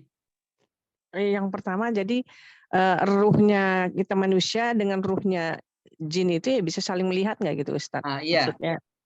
Iya. Jadi ruh manusia itu ketika dia meningkatkan kerohaniannya bisa melihat jin, bahkan bisa melihat malaikat. Contohnya para nabi, para rasul, Sayyidah Fatimah Zahra biasa berjumpa dengan malaikat Jibril, melihat jin, melihat setan begitu. Jadi ruh para nabi, ruh para ma'sumin, ruh Azrail alaihissalam mampu melihat malaikat, mampu melihat jin atau setan. Ya. Dan setan itu bertingkat-tingkat. Ada setan yang tingkatan tinggi, ada setan yang tingkatnya rendah. Ya, atau jin katakanlah. Jin ada tingkatan tinggi, tingkatan rendah. Jin yang tingkat tinggi itu hanya membisikkan saja ketika menggoda manusia. Ya, tidak nampak. Tapi jin-jin yang rendah itu bisa menjelma dalam bentuk mungkin pocong, mungkin apalah, gandaruwo namanya, atau apalah makhluk yang lain yang menjelma. Itu yang menjelma itu yang bisa dilihat oleh orang tertentu, itu jin-jin yang kelas rendah, yang menggoda manusia dengan iseng saja, ketawa atau apalah di pohon begitu. Itu jin kelas rendah. Ya, dia hanya menggoda dan tidak melukai, tidak akan membunuh. Kalau kita berani, ya kita lawan, kita ketahuan lagi, ya dia nggak berbuat apa-apa. Itu jin yang kelas rendah malah. Justru jin yang kelas berat menggoda kita nggak kelihatan, membisikkan kita. Kita nggak tahu, kita nggak sadar, kita tergoda tiba-tiba. Itu jin yang kelas tinggi menggoda dan membisikkan. Jin yang kelas rendah ya menjelma, itu permainan saja. Kalau kita takut dia akan ketawa, dia akan merasa senang, kita yang takut. Kalau kita ngeliat ruh kita nggak usah takut, kita lebih tinggi ruh kita. Kita bisa meminta bantuan Imam Zaman, Sayyidah Fatimah Zahra, Rasulullah, bantuan yang lain dengan tawasul, akan lebih kuat ruh kita. Mereka nggak ada apa-apanya. Jadi ruh manusia itu sekalipun masih bersama dengan fisiknya ini, bisa ditingkatkan ke satu tingkatan, bisa melihat jin. Bahkan bisa melihat malaikat sekalipun. Dengan cara-cara yang sangat sulit tentunya. Nah, tapi kalau sudah meninggal total, ruh pisah dengan badannya, pasti ruh kita ini nanti melihat, insya Allah kalau kita orang beriman, ruh kita melihat Rasulullah, melihat Azhara, melihat Imam Husain, melihat malaikat yang baik-baik insya Allah. Bahkan sebelum kita meninggal, insya Allah kita beriman, kita berwilayah, saat kita meninggal, kita sudah melihat kedatangan Rasulullah, menjemput ruh kita, kedatangan Imam Ma'sum, kedatangan Sayyidah Fatimah Zahra. Sudah kita melihat begitu, kedatangan mereka. Saat kita meninggal dunia itu kemampuan ruh. Ya. Tapi orang-orang yang kafir, orang yang ahli fasik saat meninggal, mereka melihat kedatangan jin, kedatangan setan yang menggunakan mereka sehingga sulit dicabut nyawanya. Itu ada dibahas dalam berbagai hadis ya tentang kemampuan ruh di saat meninggal dan dulu di saat setelah meninggal dunia melihat jin, melihat setan, melihat malaikat, melihat para ma'sumin buat kita insya Allah. Itu kemampuan ruh. Jadi melihat jin itu atau berinteraksi dengan jin bisa dipelajari. Ya, cuma untuk apa kalau kita malah mengabaikan kajian-kajian yang lain yang lebih penting. Tapi bisa ke sana tentunya. Ya ada ada cara-caranya. Karena itu Imam Khomeini mengatakan, jika Imam Khomeini istikhdam malaikat, istikhdam arwah dan istikhdam jin itu hukumnya haram. Artinya manusia dengan ilmunya bisa menjadikan malaikat, menjadikan arwah, menjadikan jin sebagai khaddam, sebagai pembantunya. Tapi menurut Imam Khomeini haram cara-cara ini, ilmu ini. Menurut Rahbar, istikhdam malaikat haram, istikhdam arwah itu haram, tapi istikhdam jin tidak haram menurut Rahbar. Asal tujuannya benar, caranya benar, ya, bisa dibolehkan menurut Rahbar. Ada sedikit ikhtilaf di antara mereka mengenai masalah fikih ya. Itu mungkin jawaban yang bisa saya sampaikan. Barangkali sudah mewakili atau bagaimana, silakan Ibu. Ya Ustadz, insya Allah udah terjawab ya Ibu Fenty ya. Iya udah, makasih. Ya, ini ada pertanyaan di chat room Ustadz, juga Pak Bambang, nanti insya Allah Pak Bambang habis di chat ya, ya Pak Bambang ya. Dari Pak Anandito, salam Ustadz, izin bertanya apa beda ruh dengan zat pada manusia? Untuk mau langsung dijelaskan apa untuk pertanyaan kedua, langsung pertanyaan kedua Ustadz? Pertama dulu deh. Pertama dulu ya. Ya, silakan Ustadz. Ya. Yang saya pahami bahwa zat itu zat itu lebih umum ya sifatnya dibanding ar-ruh. Sebab azat itu bisa dijatikan ya jati diri atau esensi diri atau kepribadian azat. Tapi ar-ruh itu lebih khusus ya dibanding azat. Itu saja yang bisa saya pahami. Itu hanya permainan kata-kata, hanya lafaz saja. Bahwa azat bisa digunakan lebih umum dalam ungkapan, dalam kata-kata, dalam berbicara. Tapi ar-ruh lebih khusus ya. Sebagaimana hubungan antara ar-ruh dengan an-nafs itu. Ar-ruh lebih khusus, an-nafs lebih umum. Gitu kira-kira. Kemudian yang berikutnya. Ya, yang kedua dari Ibu Aminah. Saya mau bertanya bagaimana pengertian sholat ditinjau dari segi filosofinya. Apakah ruh itu sendiri yang sedang sholat atau bagaimana? Mohon penjelasannya Ustadz. Ya. Secara singkat dapat saya jelaskan bahwa semua kegiatan kita manusia itu kegiatan ruh. Makan, minum, tidur, bekerja, apa saja, sampai sholat pun, ibadah apapun itu kegiatan ruh. Nah, cuma ketika kita masih hidup, ruh kita melakukan kegiatannya itu lewat badannya. Jadi, badan kita ini ketika kita sholat, kita gunakan untuk melancarkan kegiatan ruhnya. Yang sholat pada intinya ruhnya, bukan badannya. Badan hanya menjalankan perintah ruh. Rukunya, sujudnya, angkat tangannya, begitu. Kalau nggak ada ruh, badan nggak bergerak, nggak ada sholat namanya. Ya, karena itu tentang masalah sholat, harus lebih banyak diperhatikan dan dipahami ruhiyahnya atau ruhaniyahnya, bukan saja fisiknya. Kan itu ada istilahnya adab-adab maknawiyah, adab-adab ruhaniyah dalam sholat seperti buku yang ditulis oleh Imam Khomeini. Walaupun demikian, adab-adab fisik juga perlu diperhatikan. Angkat tangannya misalnya, berdirinya, bahkan pakaiannya. Tapi jangan diabaikan adab-adab ruhaninya yang lebih penting daripada adab-adab fisik. Kedua-duanya harus sejalan. Ya. Adab-adab luarnya misalnya ya bacaannya, kefasihannya, pakaiannya, tempatnya, kenajisannya, taharahnya, ini semua ada fisik, ilmu fisik. Nah, tapi ruhaniyahnya yaitu masalah kekhusyuan, masalah ma'rifatullah, masalah keyakinan dan seterusnya. Nah, ketika sejalan, seimbang, ilmu jalan lengkap, itu adalah sholat para uraba, sholat para imam ma'sum dan Rasulullah sampai ke titik kebahagiaan yang pada puncaknya. Nah, ketika tidak seimbang, kita hanya fisik saja, perlu kita perhatikan. Maka yang sholat itu fisik kita, selalu ruku, sujud. Akal kita, pikiran kita kemana-mana, nggak pernah khusyuk. Kenapa? Karena ruhnya nggak diperhatikan, nggak dipelajari, nggak ada bimbingan. Nah, sehingga sholat kita hanya berupa gerakan fisik saja, ruhnya gentayangan kemana-mana, nggak pernah khusyuk. Harus kita tingkatkan pengetahuan tentang ruh, sehingga sholat kita lebih khusyuk insya Allah, dan bisa seimbang antara gerakan lahiriah, gerakan fisik dengan gerakan ruh insya Allah. Itu bisa saya berikan jawabannya insya Allah. Ya, insya Allah sudah jelas ya Ibu Aminah ya. Kita nanti masih ada pertanyaan di chat, Ustadz, tapi kita ke Pak Bambang dulu yang sudah raise hand. Silakan Pak Bambang, langsung dinyalakan mic-nya. Ya, Assalamualaikum, Ustadz. Waalaikumsalam.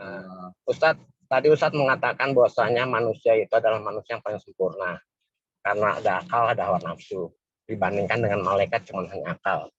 Itu kan wujudnya manusia, Ustadz. Tapi dalam kenyataannya, setelah manusia itu berada di dunia, ya kesempurnaan itu hancur, Ustadz.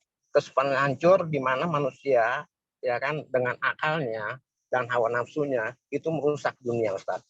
Oleh karena itu, mungkin Allah itu membuat surga dan neraka, Ustadz, ya, untuk menampung manusia-manusia yang seperti yang tadi saya katakan itu, Ustadz. Ya, satu pertanyaan itu. Lalu pertanyaan kedua, Ustadz, mengenai masalah ruh, Ustadz.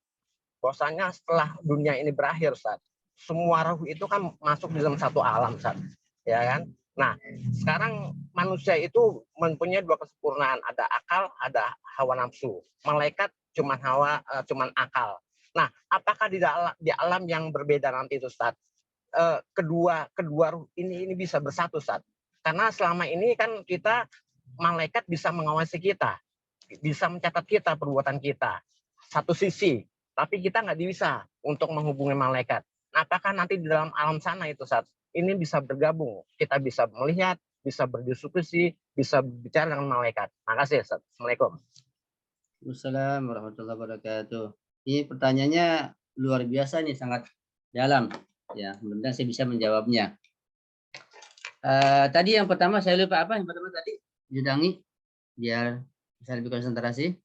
Pak Bambang. Ini mengenai masalah wujud manusia ini kan kita sebagai manusia sempurna mempunyai akal dan hawa nafsu, ya kan? Sedangkan malaikat kan cuma akal aja.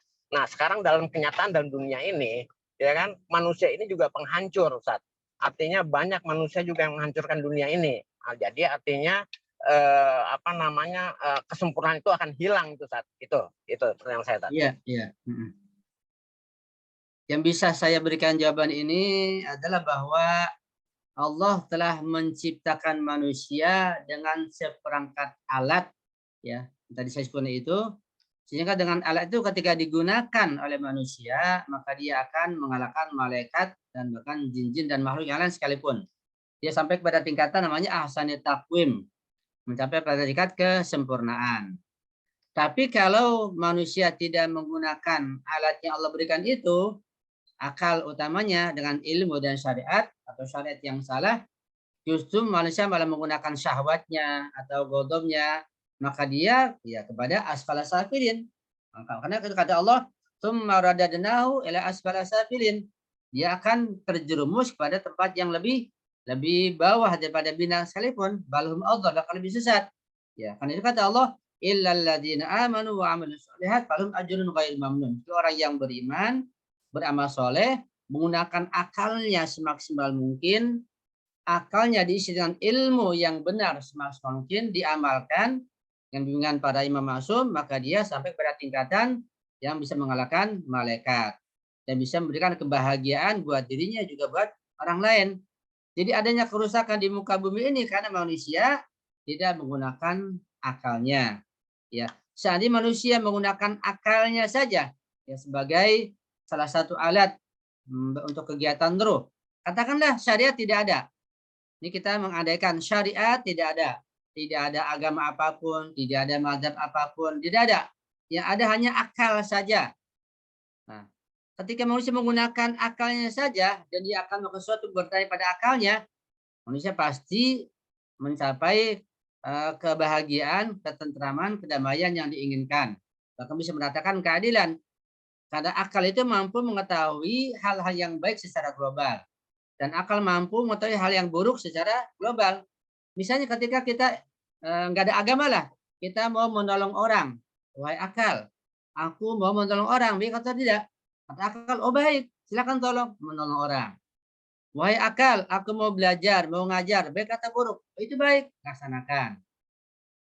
Bertanya lagi, wahai akal, aku mau korupsi, aku mau mencuri, mau nyakitin orang. Kata akal, itu buruk, jangan lakukan, tinggalkan. Jadi sekiranya hanya akal saja, tidak ada syariat apapun, tidak ada mazhab apapun, tapi akal digunakan semaksimal mungkin, ya sesuai dengan bimbingan Allah, maka manusia pasti akan mencapai kebahagiaan lahir batin dan kesejahteraan akan bisa diradakan di muka bumi ini. Tapi kalau akal tidak digunakan adalah syahwatnya, kekuatan godobnya, emosionalnya, akal tinggalkan, bimbingan emosi ditinggalkan, Quran ditinggalkan, maka menjadilah kerusakan yang ada sekarang ini. Gitu. Jadi kerusakannya ada akibat manusia tidak menggunakan akalnya dengan baik. Itu yang bisa saya pahami. Jadi pentingnya kita menggunakan akal kita. Ini salah satu kesempurnaan kita, bahkan kita akan mencapai kesempurnaan yang lebih tinggi lagi dengan menggunakan akal, dan kekuatan yang lain harus dibawa bimbingan akal. Akal dengan ilmu yang benar dan syariat yang benar, sehingga ada bimbingan yang benar pula. Bisa mencapai kebahagiaan lahir batin dunia dan akhirat. Kemudian yang kedua mengenai akal juga tadi itu dan hawa nafsu.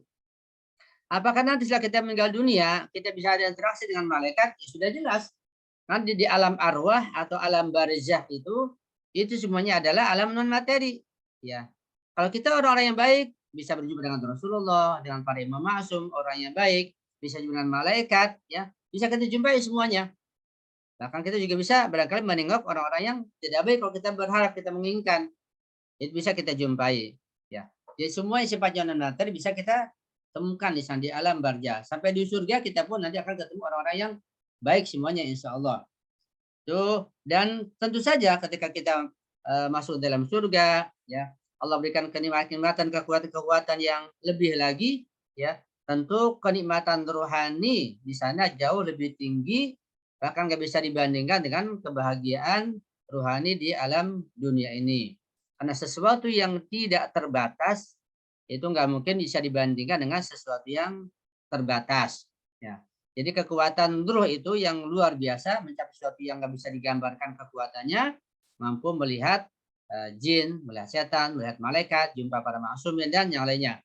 Bahkan kalau kita baca hadis-hadis terkait masalah ketinggian derajat para imam ma'sum, ya derajat misalnya pada Eropa tentang surga mereka, itu bergantung pada keimanan kita masing-masing. Ada yang kita berjumpa dengan Rasulullah tiap hari, mungkin tiap saat, ada waktu tertentu, tergantung keimanan kita. Singkatnya kita bisa berjumpa, kita bisa bertemu, kita bisa berdialog, kita berdiskusi. Bahkan sekarang ini, ya mereka sudah meninggal dunia, orang-orang tua kita, famili kita, guru kita di alam barzah, di antara kenikmatan yang luar biasa itu mereka berjumpa dengan imam maksum. Mereka beracara Asyura, jumpa langsung dengan pelakonnya, Imam Husainnya dan para sahabatnya. Itu kenikmatan yang luar biasa. Kalau kita bin Asyura di dunia ini kita hanya mendengar saja, bercerita saja, kita nggak melihat Imam Husain, nggak melihat pelakon-pelakon Asyura. Tapi di alam barzah kita meninggal, kenikmatan yang sangat besar buat acara asyura, acara wiladah, syahadah, jumpa langsung dengan pelakon-pelakon yang ada di alam barzah sana. Ya, bisa berjumpa, itu yang bisa saya paham insyaallah. Apa Ustaz Ya. bisa terjawab Pak Bambang? Iya, syukron Ustaz. Apa? Penjelasan Ustaz. Ya. Syukron Ustaz. Apa. Ya, terima kasih Pak Bambang. Ada di chatroom ada pertanyaan lagi dari Bapak Rizal. Izin bertanya Ustadz, adakah riwayat dari Maksumim tentang cara melatih ruh yang paling efektif? Iya. Cara melatih ruh yang paling efektif, hadis-hadisnya, bimbingan Al-Quran, bimbingan para marja, sangat banyak sekali. Sangat banyak sekali untuk meningkatkan rohani kita. Ya, cara yang paling mendasar, yang paling awal adalah pertama dengan ma'rifatullah, mengenal Allah. Kemudian mengenal diri kita, ma'rifatun nafs, mengenal manusia. Termasuk kita sedang mengenal diri kita manusia. Ya, itu yang pertama. Yang kedua, dengan melaksanakan semua perintahnya dan menjauhkan larangannya. Itu yang kedua. Fikih ya, fikih. Dari fikih ibadah, fikih muamalah yang berupa perintah dan larangan itu diamalkan. Itu yang kedua. Yang ketiga, dengan mempelajari ilmu akhlak. Ilmu akhlak dalam pengertian bukan ilmu tata krama, bukan ilmu sopan santun, ilmu akhlak batiniah. Sifat-sifat yang baik kita kenal, sifat-sifat yang buruk kita kenal. Sehingga ada istilahnya at-tahalli bil akhlaqil karimah, wa takhalli bil akhlaqil madmumah. Kita menghiasi ruh kita, diri kita, jiwa kita dengan akhlak-akhlak yang mulia, sifat terpuji seperti sopan santun, tawadhu misalnya, kemudian sifat syaja'ah, keberanian, sifat apalagi dan lain sebagainya. Sifat buruk kita tinggalkan seperti takabur, ria, sombong, hasud kita tinggalkan. Ini langkah ketiga. Dengan 3 langkah ini maka ruh kita didik sampai pada tingkatan yang terus akan meningkat jika kita bisa mencapai kebahagiaan lahir batin dunia dan akhirat. Itu singkatnya begitu, tapi memang sangat sulit sekali. Ya, satu sajalah katakan, satu saja di antara sekian banyak masalah pendidikan akhlak. Menghilangkan sifat hasud sajalah itu sudah setengah mati-matian. Ya, coba saja kalau kita misalnya belum punya mobil atau punya mobil sudah lama, ada tetangga baru datang punya mobil bagus, lihat hati kita gimana rasanya? Terasa. Teman kita misalnya lebih pandai, lebih pintar, kita hati kita gimana rasanya? Terasa di situ akan ada hasud, bisa kita terbawa. Itu baru hasud. Antar ulama saja ada hasud, ada kedengkian. Nah, makanya Imam Khomeini, tantangan beliau yang paling utama adalah hasudnya marja yang lain juga. Rahabar begitu juga tantangannya, kaum munafikin, nah, mereka juga marja juga. Kalau musuh berupa Amerika Zionis itu lebih ringan, lebih berat musuh di dalam selimut. Itu kenapa? Karena adanya hasud. Iblis adanya hasud jatuh dari turun ya derajatnya karena hasud pada di Adam.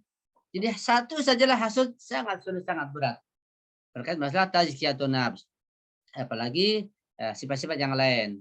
Jadi itu langkahnya adalah ma'rifatullah, yang mengenal Allah dan mengenal diri kita, yang manusia.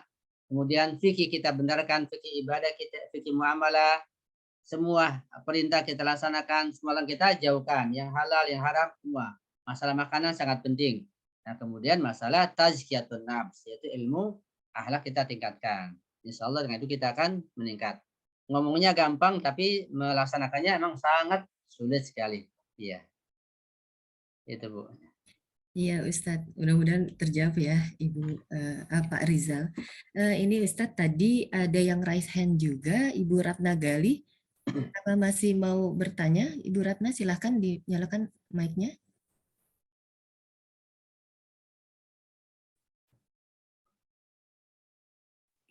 Silakan. Assalamualaikum Ustaz.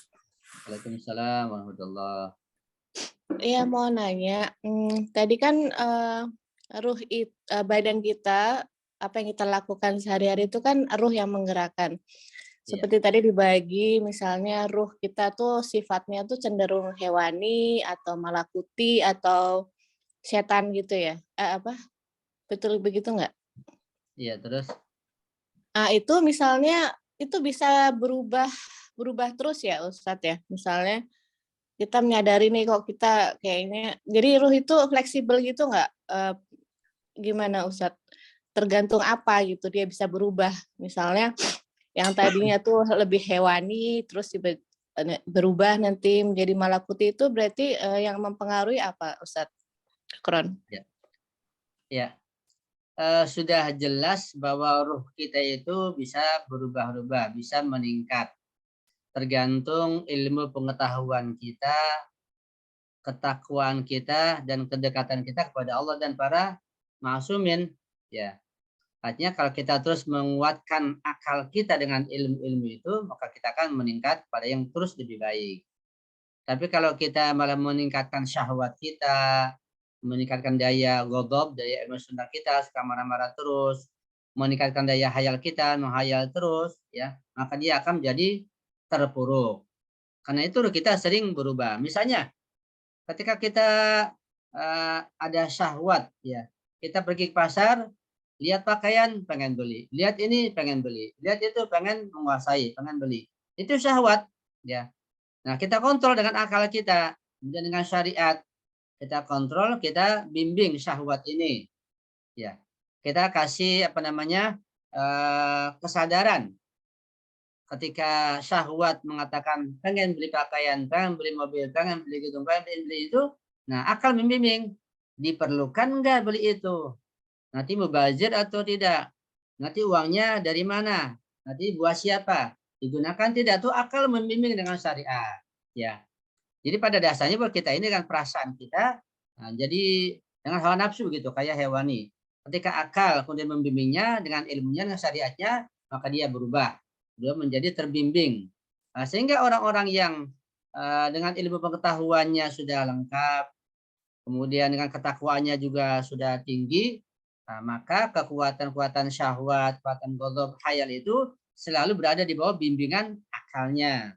Walaupun bisa jadi kalau bukan Imam Ma'sum masih bisa jadi nanti suatu saat ya bisa berubah tiba-tiba. Bukan ghadabnya bisa mengalahkan akalnya, bisa saja. Ya.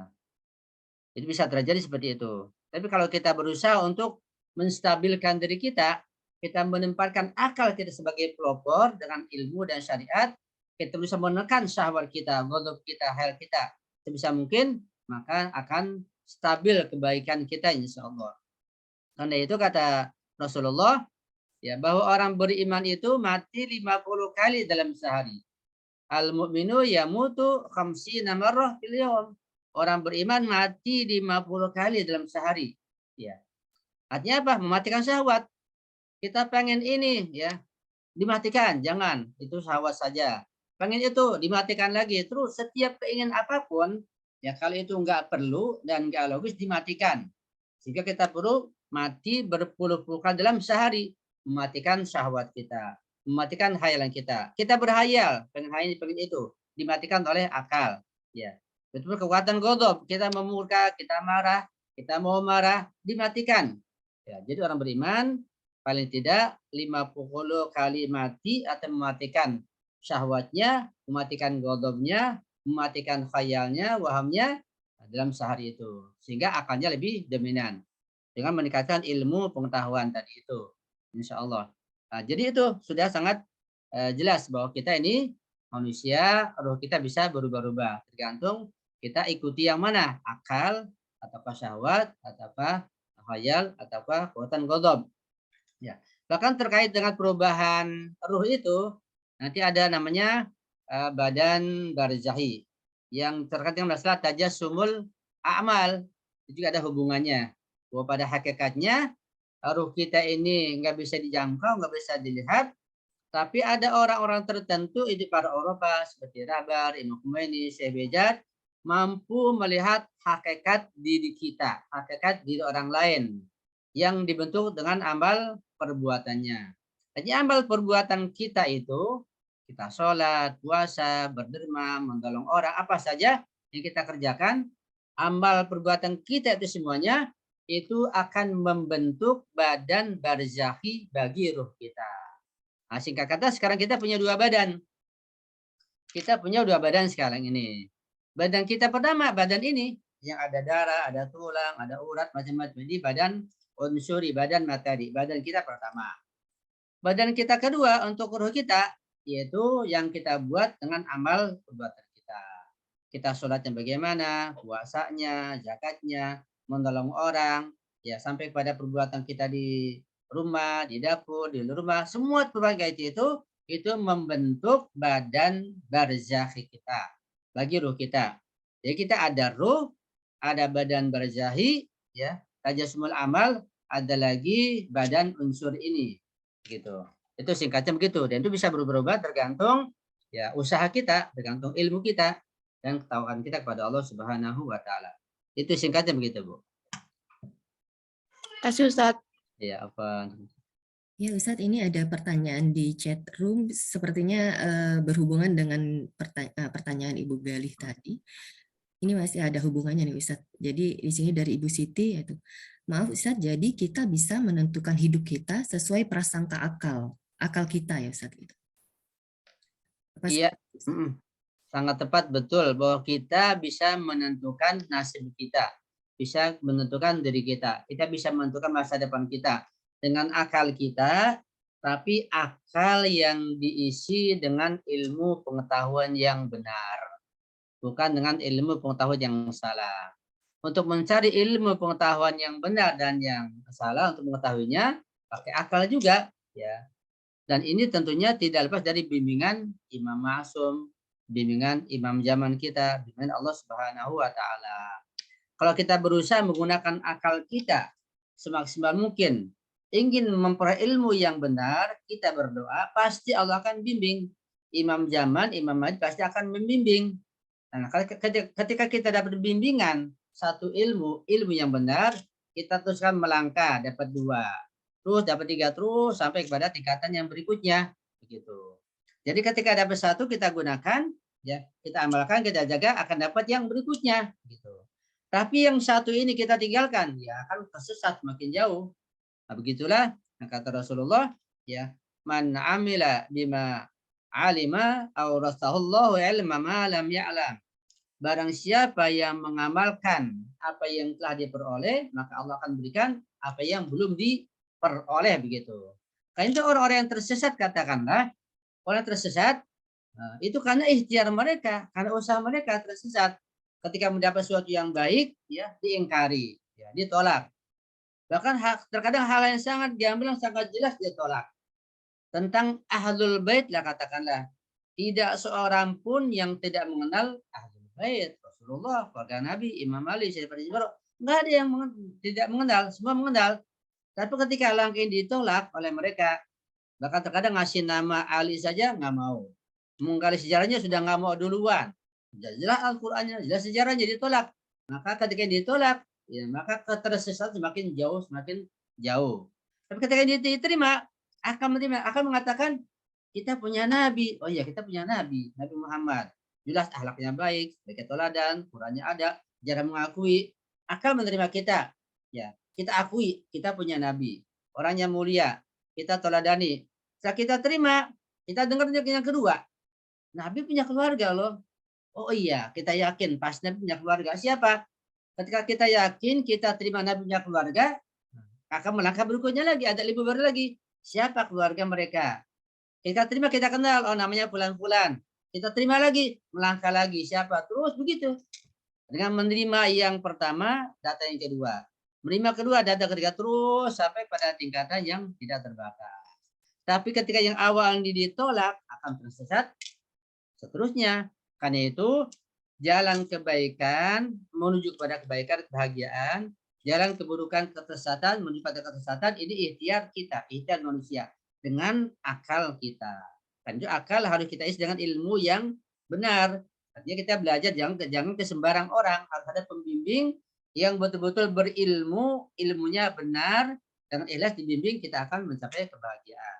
Tapi pembimbing yang salah, sudah kita jadi salah, ya dia bukan maksum dan juga salah, jelas ya, dia suka misalnya emosi, menolak, ya, pembimbingannya tidak benar, kita ikutin, kita akan ikut tersesat. Na'udzubillah min dzalik. Itu penting kita menggunakan akal dengan ilmu pengetahuan yang benar, insya Allah. Ya. Alhamdulillah. Terima kasih Ustadz. Apaan sama-sama. Sama-sama Ibu. Gimana Ustadz? Apa Ustadz masih bisa menerima satu pertanyaan? Iya bisa, siap insya Allah. Iya. Mudah-mudahan bisa saya jawab. Iya, sekarang waktunya juga sudah lewat Ustadz ya. Silakan Ibu-ibu, Bapak. Kalau masih ada yang mau bertanya, silakan dinyalakan mic-nya langsung. Masih bisa bertanya ya? Kira ya? Silakan. Ya, silakan Pak Bambang. Enggak, Ustadz. Saya cuma nanya ini, Ustadz. Mau tanya. Tadi Ustadz mengatakan bahwasanya Imam Khomeini, rahbar, di samping akal, ruhnya itu dia bisa menerima bimbingan, Ustadz. Iya. Iya kan? Nah, Ya. artinya mereka mempunyai kelebihan. Iya. Tentunya dalam dia menjalankan kehidupannya di dunia ini, apapun yang dilakukan itu semua dapat bimbingan, Ustadz. Iya. Termasuk mungkin Imam Zaman juga memberikan masukan, Ustadz. Betul, betul. Nah, cuman masalahnya, Ustadz, kalau nabi-nabi dulu, Ustadz, selalu kalau dia berdoa kepada Allah untuk menghancurkan musuh-musuhnya, seketika, Ustadz, hancur musuhnya. Ya kan? Nabi Ya. Musa minta Fir'aun ditenggelamkan, langsung dijalankan oleh Allah, Ustadz. Nah, sekarang kenapa, Ustadz? Ini kan dunia ini makin kacau balau, Ustadz. Kok Ya. masalah kekacauan ini kok nggak selesai-selesai, Ustadz? Kan Ya. kasihan rahbar ini yang selalu setiap hari mohon kepada Allah, mohon kepada Imam Zaman untuk memperbaiki dunia ini. Mungkin nanti sampai dia meninggal, dia nggak merasakan doa dia itu terkabul, Ustadz. Gimana, Ustadz? Iya. Ustadz. Sebetulnya yang kasihan itu rahbar kasihan kepada kita. Kalau rahbar sudah sampai pada tingkatan yang sangat tinggi, dia sudah tenang, senang, bahagia, dan tinggal menyampaikan bimbingannya kepada kita. Begitu. Jadi rahbar sangat sayang, sangat kasihan kepada kita. Ya. Kalau kita kasihan pada rahbar dalam pengertian yang lain, kita kasihan pada rahbar bukan karena ada kekurangan, bukan, ya, tapi karena memang beliau sangat mulia, sangat gigih, sangat semangat dari sisi itu. Tapi utama adalah kasihannya beliau kepada kita. Kita masih tenggelam dalam lumpur materi, kesenangan materi.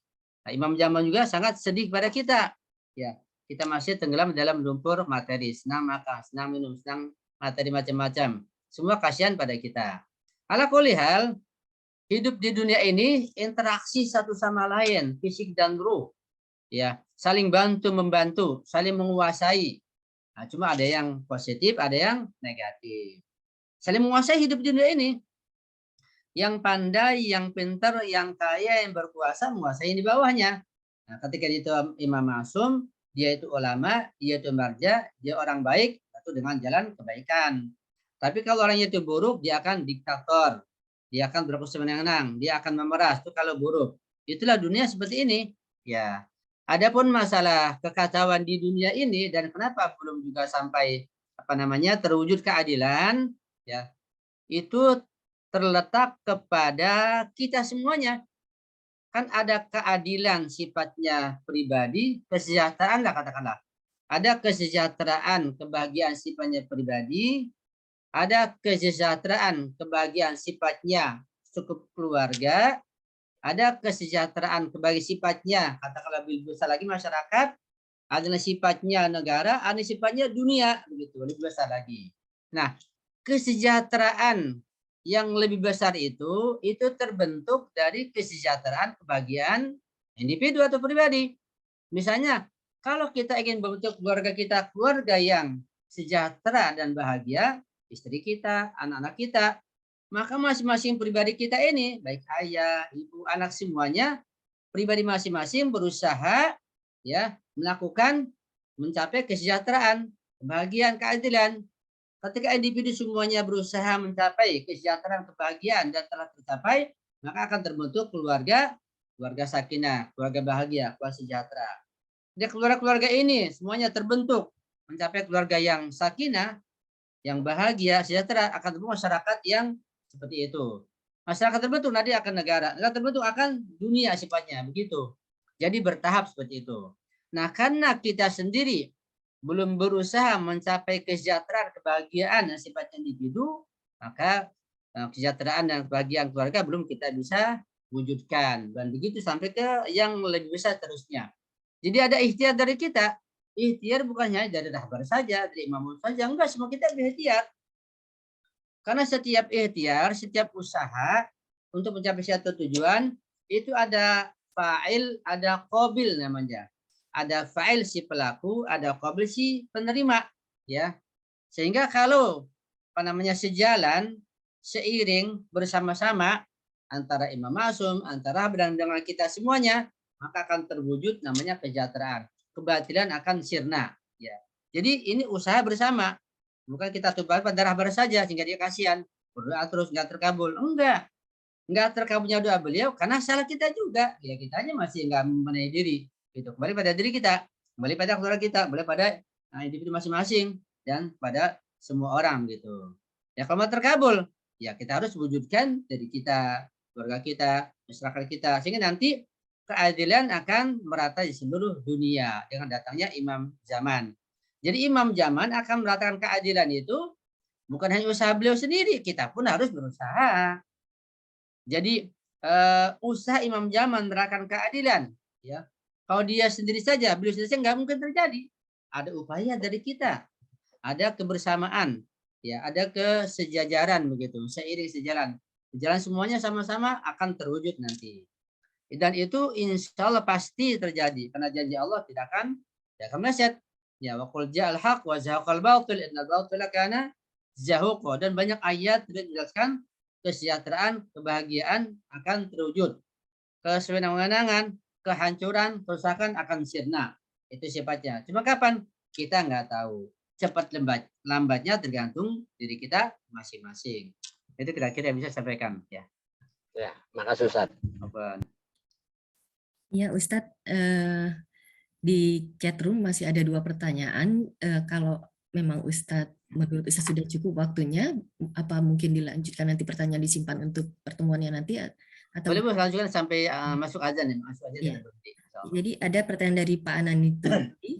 Ustadz mau tanya lagi, di antara para nabi-nabi, kenapa hanya Nabi Isa yang mendapat julukan Ruh Allah? Ustadz. Iya. Sebetulnya Ruh Allah itu diberikan kepada semua makhluknya. Bahkan ruh kita ruh dari Allah.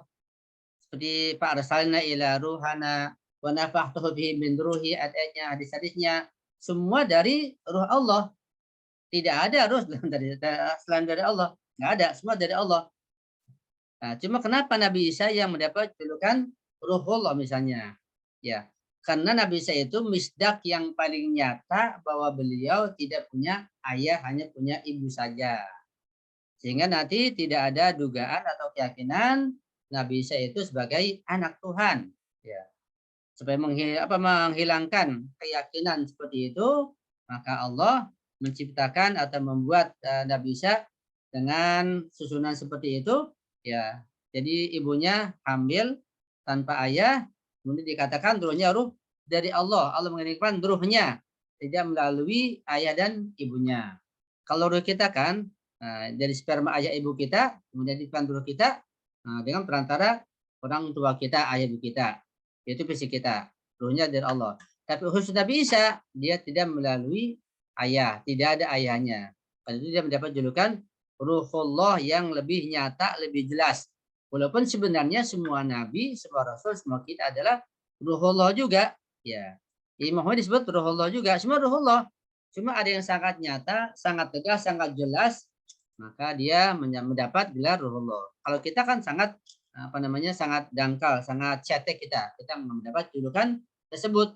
Walaupun sebenarnya kita semua berasal dari Ruhullah juga. Itu yang bisa saya pahami. Iya Ustadz. Ini dari Pak Rizal. Apakah bisa ruh seseorang itu bisa memiliki kedudukan atau makom tinggi karena doa seorang yang soleh tanpa harus dilatih dengan dirinya sendiri? Iya. Seperti saya katakan bahwa kita ini hidup berinteraksi dengan yang lainnya, saling tolong menolong, dan ada pengaruhnya. Bisa jadi kita mencapai kedudukan sekarang ini, makam mengenal Ahlul Bait berkat doa orang tua kita. Bisa aja berkat doa misalnya guru kita. atau berkat doa tetangga kita. Kita nggak tahu yang mana kebaikan itu sampai pada kita. Atau bisa juga berkat perbuatan kita, kebaikan yang kita nggak tahu, mencapaikan kita pada kedudukan mengenal Ahlul Bait. Jadi mengenal Ahlul Bait ini satu makam, satu kedudukan yang sangat tinggi, yang luar biasa, yang nggak bisa dibandingkan dengan kedudukan materi sekalipun. Di kedudukan apapun, yaitu presiden, raja, apalah sebut kedudukan paling tinggi sekalipun, kedudukan materi. Semua itu dikalahkan oleh kedudukan kita mengenal Ahlul Bait. Kitanya nggak sadar. Ini jaminannya surga, Ahlul Bait, ini kedudukan. Dan ini berkat doa orang tua kita, mungkin berkat doa guru kita, doa Imam Jamal, kita nggak tahu. Dan nggak sedikit orang-orang yang didoakan dari Imam Jamal, dia mencapai kedudukan yang sangat tinggi.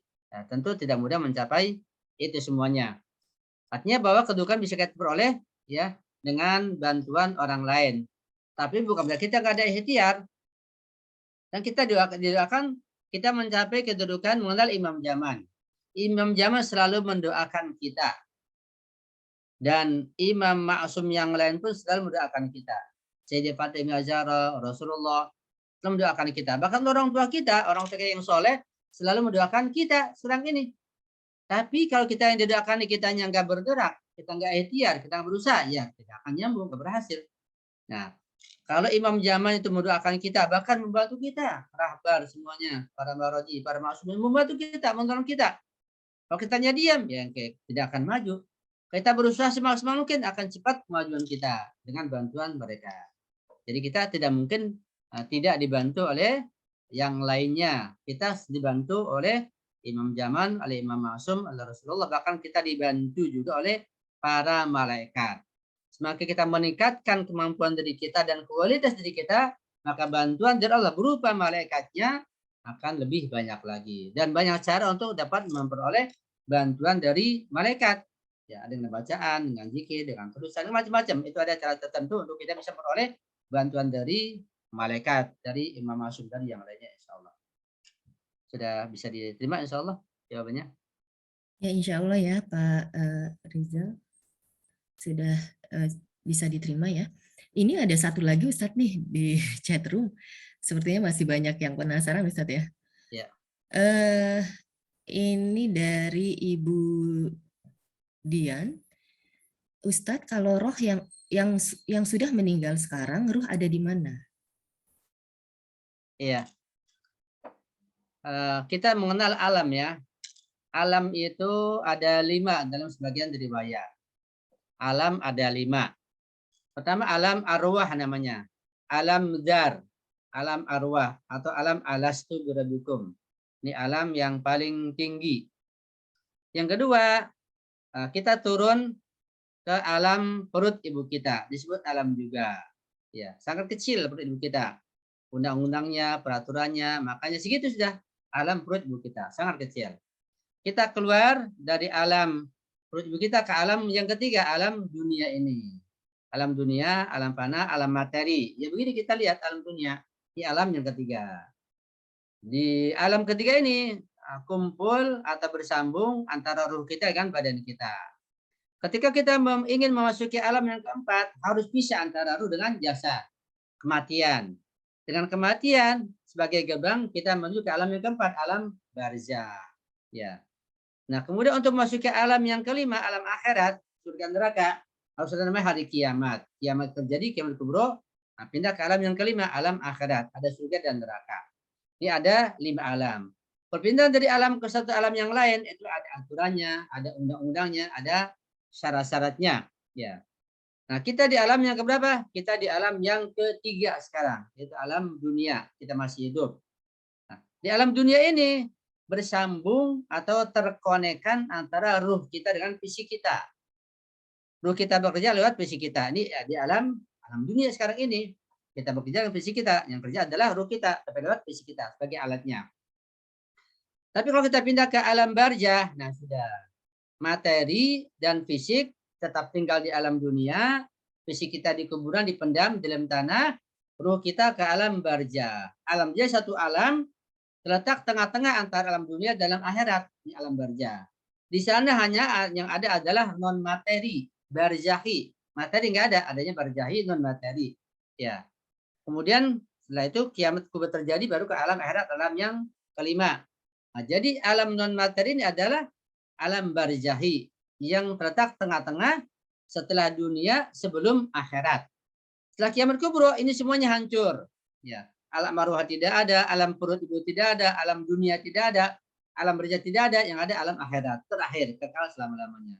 Itu tingkatan-tingkatan alam seperti itu. Jadi kita hanya pindah saja. Kita pindah dari alam ruh ke alam perut ibu, ke alam dunia, ke alam barzah, materi ke alam akhirat. Kita pindah. Nah, kita tinggal mengalami dua perpindahan lagi. Kita tunggu dengan kematian. Nah, kita tunggu kematian, pindah ke alam barzah. Setelah kiamat kita pindah lagi ke alam akhirat. Kita tinggal menunggu dua perpindahan. Sejak kita lewati ya 3 alam. Alam arwah, alam perut ibu kita. Kita berada di tengah-tengah alam dunia sekarang ini. Itu kira-kira insya Allah. Ya, terima kasih Ustadz, Masya Allah. Masih banyak banget ya kayak pertanyaan yang mesti ditanyakan dengan Ustadz mengenai ruh ini. Insya Allah nanti jika Bapak-Bapak, Ibu-Ibu yang masih ada pertanyaan, bisa disimpan pertanyaannya untuk pertemuan kita nanti yang sesi ketiga dengan Ustadz tentang ruh ini ya Ustadz ya, Insya Allah. Insya Allah. Ya, saya rasa sudah cukup waktunya ya Ustadz ya, kita tutup saja. Sekali lagi kami Majelis Taklim Hadijah Al-Kubro mengucapkan terima kasih kepada Ustadz Marzuki Amin yang sudah menyempatkan waktunya pada kali ini. Insya Allah nanti kita akan ketemu lagi 2 minggu ke depan untuk kelanjutan paket kajian tematik tentang ruh ini, di mana sesi yang terakhir untuk pertemuan ketiga nanti insya Allah. Silakan Ustadz ditutup saja dengan doa. Saya mewakili Hadijah Al-Kubro, saya mengucapkan sekali lagi terima kasih pada Ustadz. Terima kasih Ustadz. Silakan Ustadz. Ya, sebagai ucapan terakhir, di setiap ilmu itu pasti ada perbedaan pendapat. Dalam ilmu fikih, ilmu akidah, ilmu tafsir ada beda pendapat. Termasuk ilmu tentang ruh pun ada beda pendapat. Nah, jika untuk mendapatkan perbedaan pendapat ulama yang lain itu hal yang biasa. Dan dengan ilmu antum bisa memilih yang pendapat yang terkuat begitu. Jadi gak usah kaget ketika ada perbedaan pendapat, pilih pendapat yang kuat. Dan yang saya sampaikan juga dengan sederhana ini bisa jadi ada kekurangan, kehilapan, kesalahan. Ya, sehingga nanti ketika mengkaji, nah, pilih yang lebih kuat ya, pendapat yang lebih bagus. Mari kita tutup dengan bacaan doa farad bersama-sama. Mudah-mudahan Imam Jamal senantiasa membantu ruh kita, membantu fisik kita, membantu nafs kita semuanya. Kita bisa lebih dekat lagi, bisa mencapai kebahagiaan lahir batin dunia dan akhirat insya Allah. Dan juga orang yang telah meninggal dunia, keluarga kita, keluarga kita juga, ruh mereka bisa mendapat tempat yang membahagiakan insya Allah. Amin ya rabbal alamin. Kita baca doa farad bersama-sama.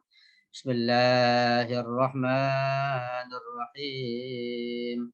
Allahumma kun liwaliyikal Hujjat ibnil Hasan salawatuka alaihi wa ala abaihi fi hadhihi sa'ah wa fi kulli sa'ah waliyan wa hafidha wa qaidan wa nasira ودليلا وعينا حتى تسكنه أرضك طوعا وتمتعه فيها طويلا برحمتك يا أرحم الراحمين.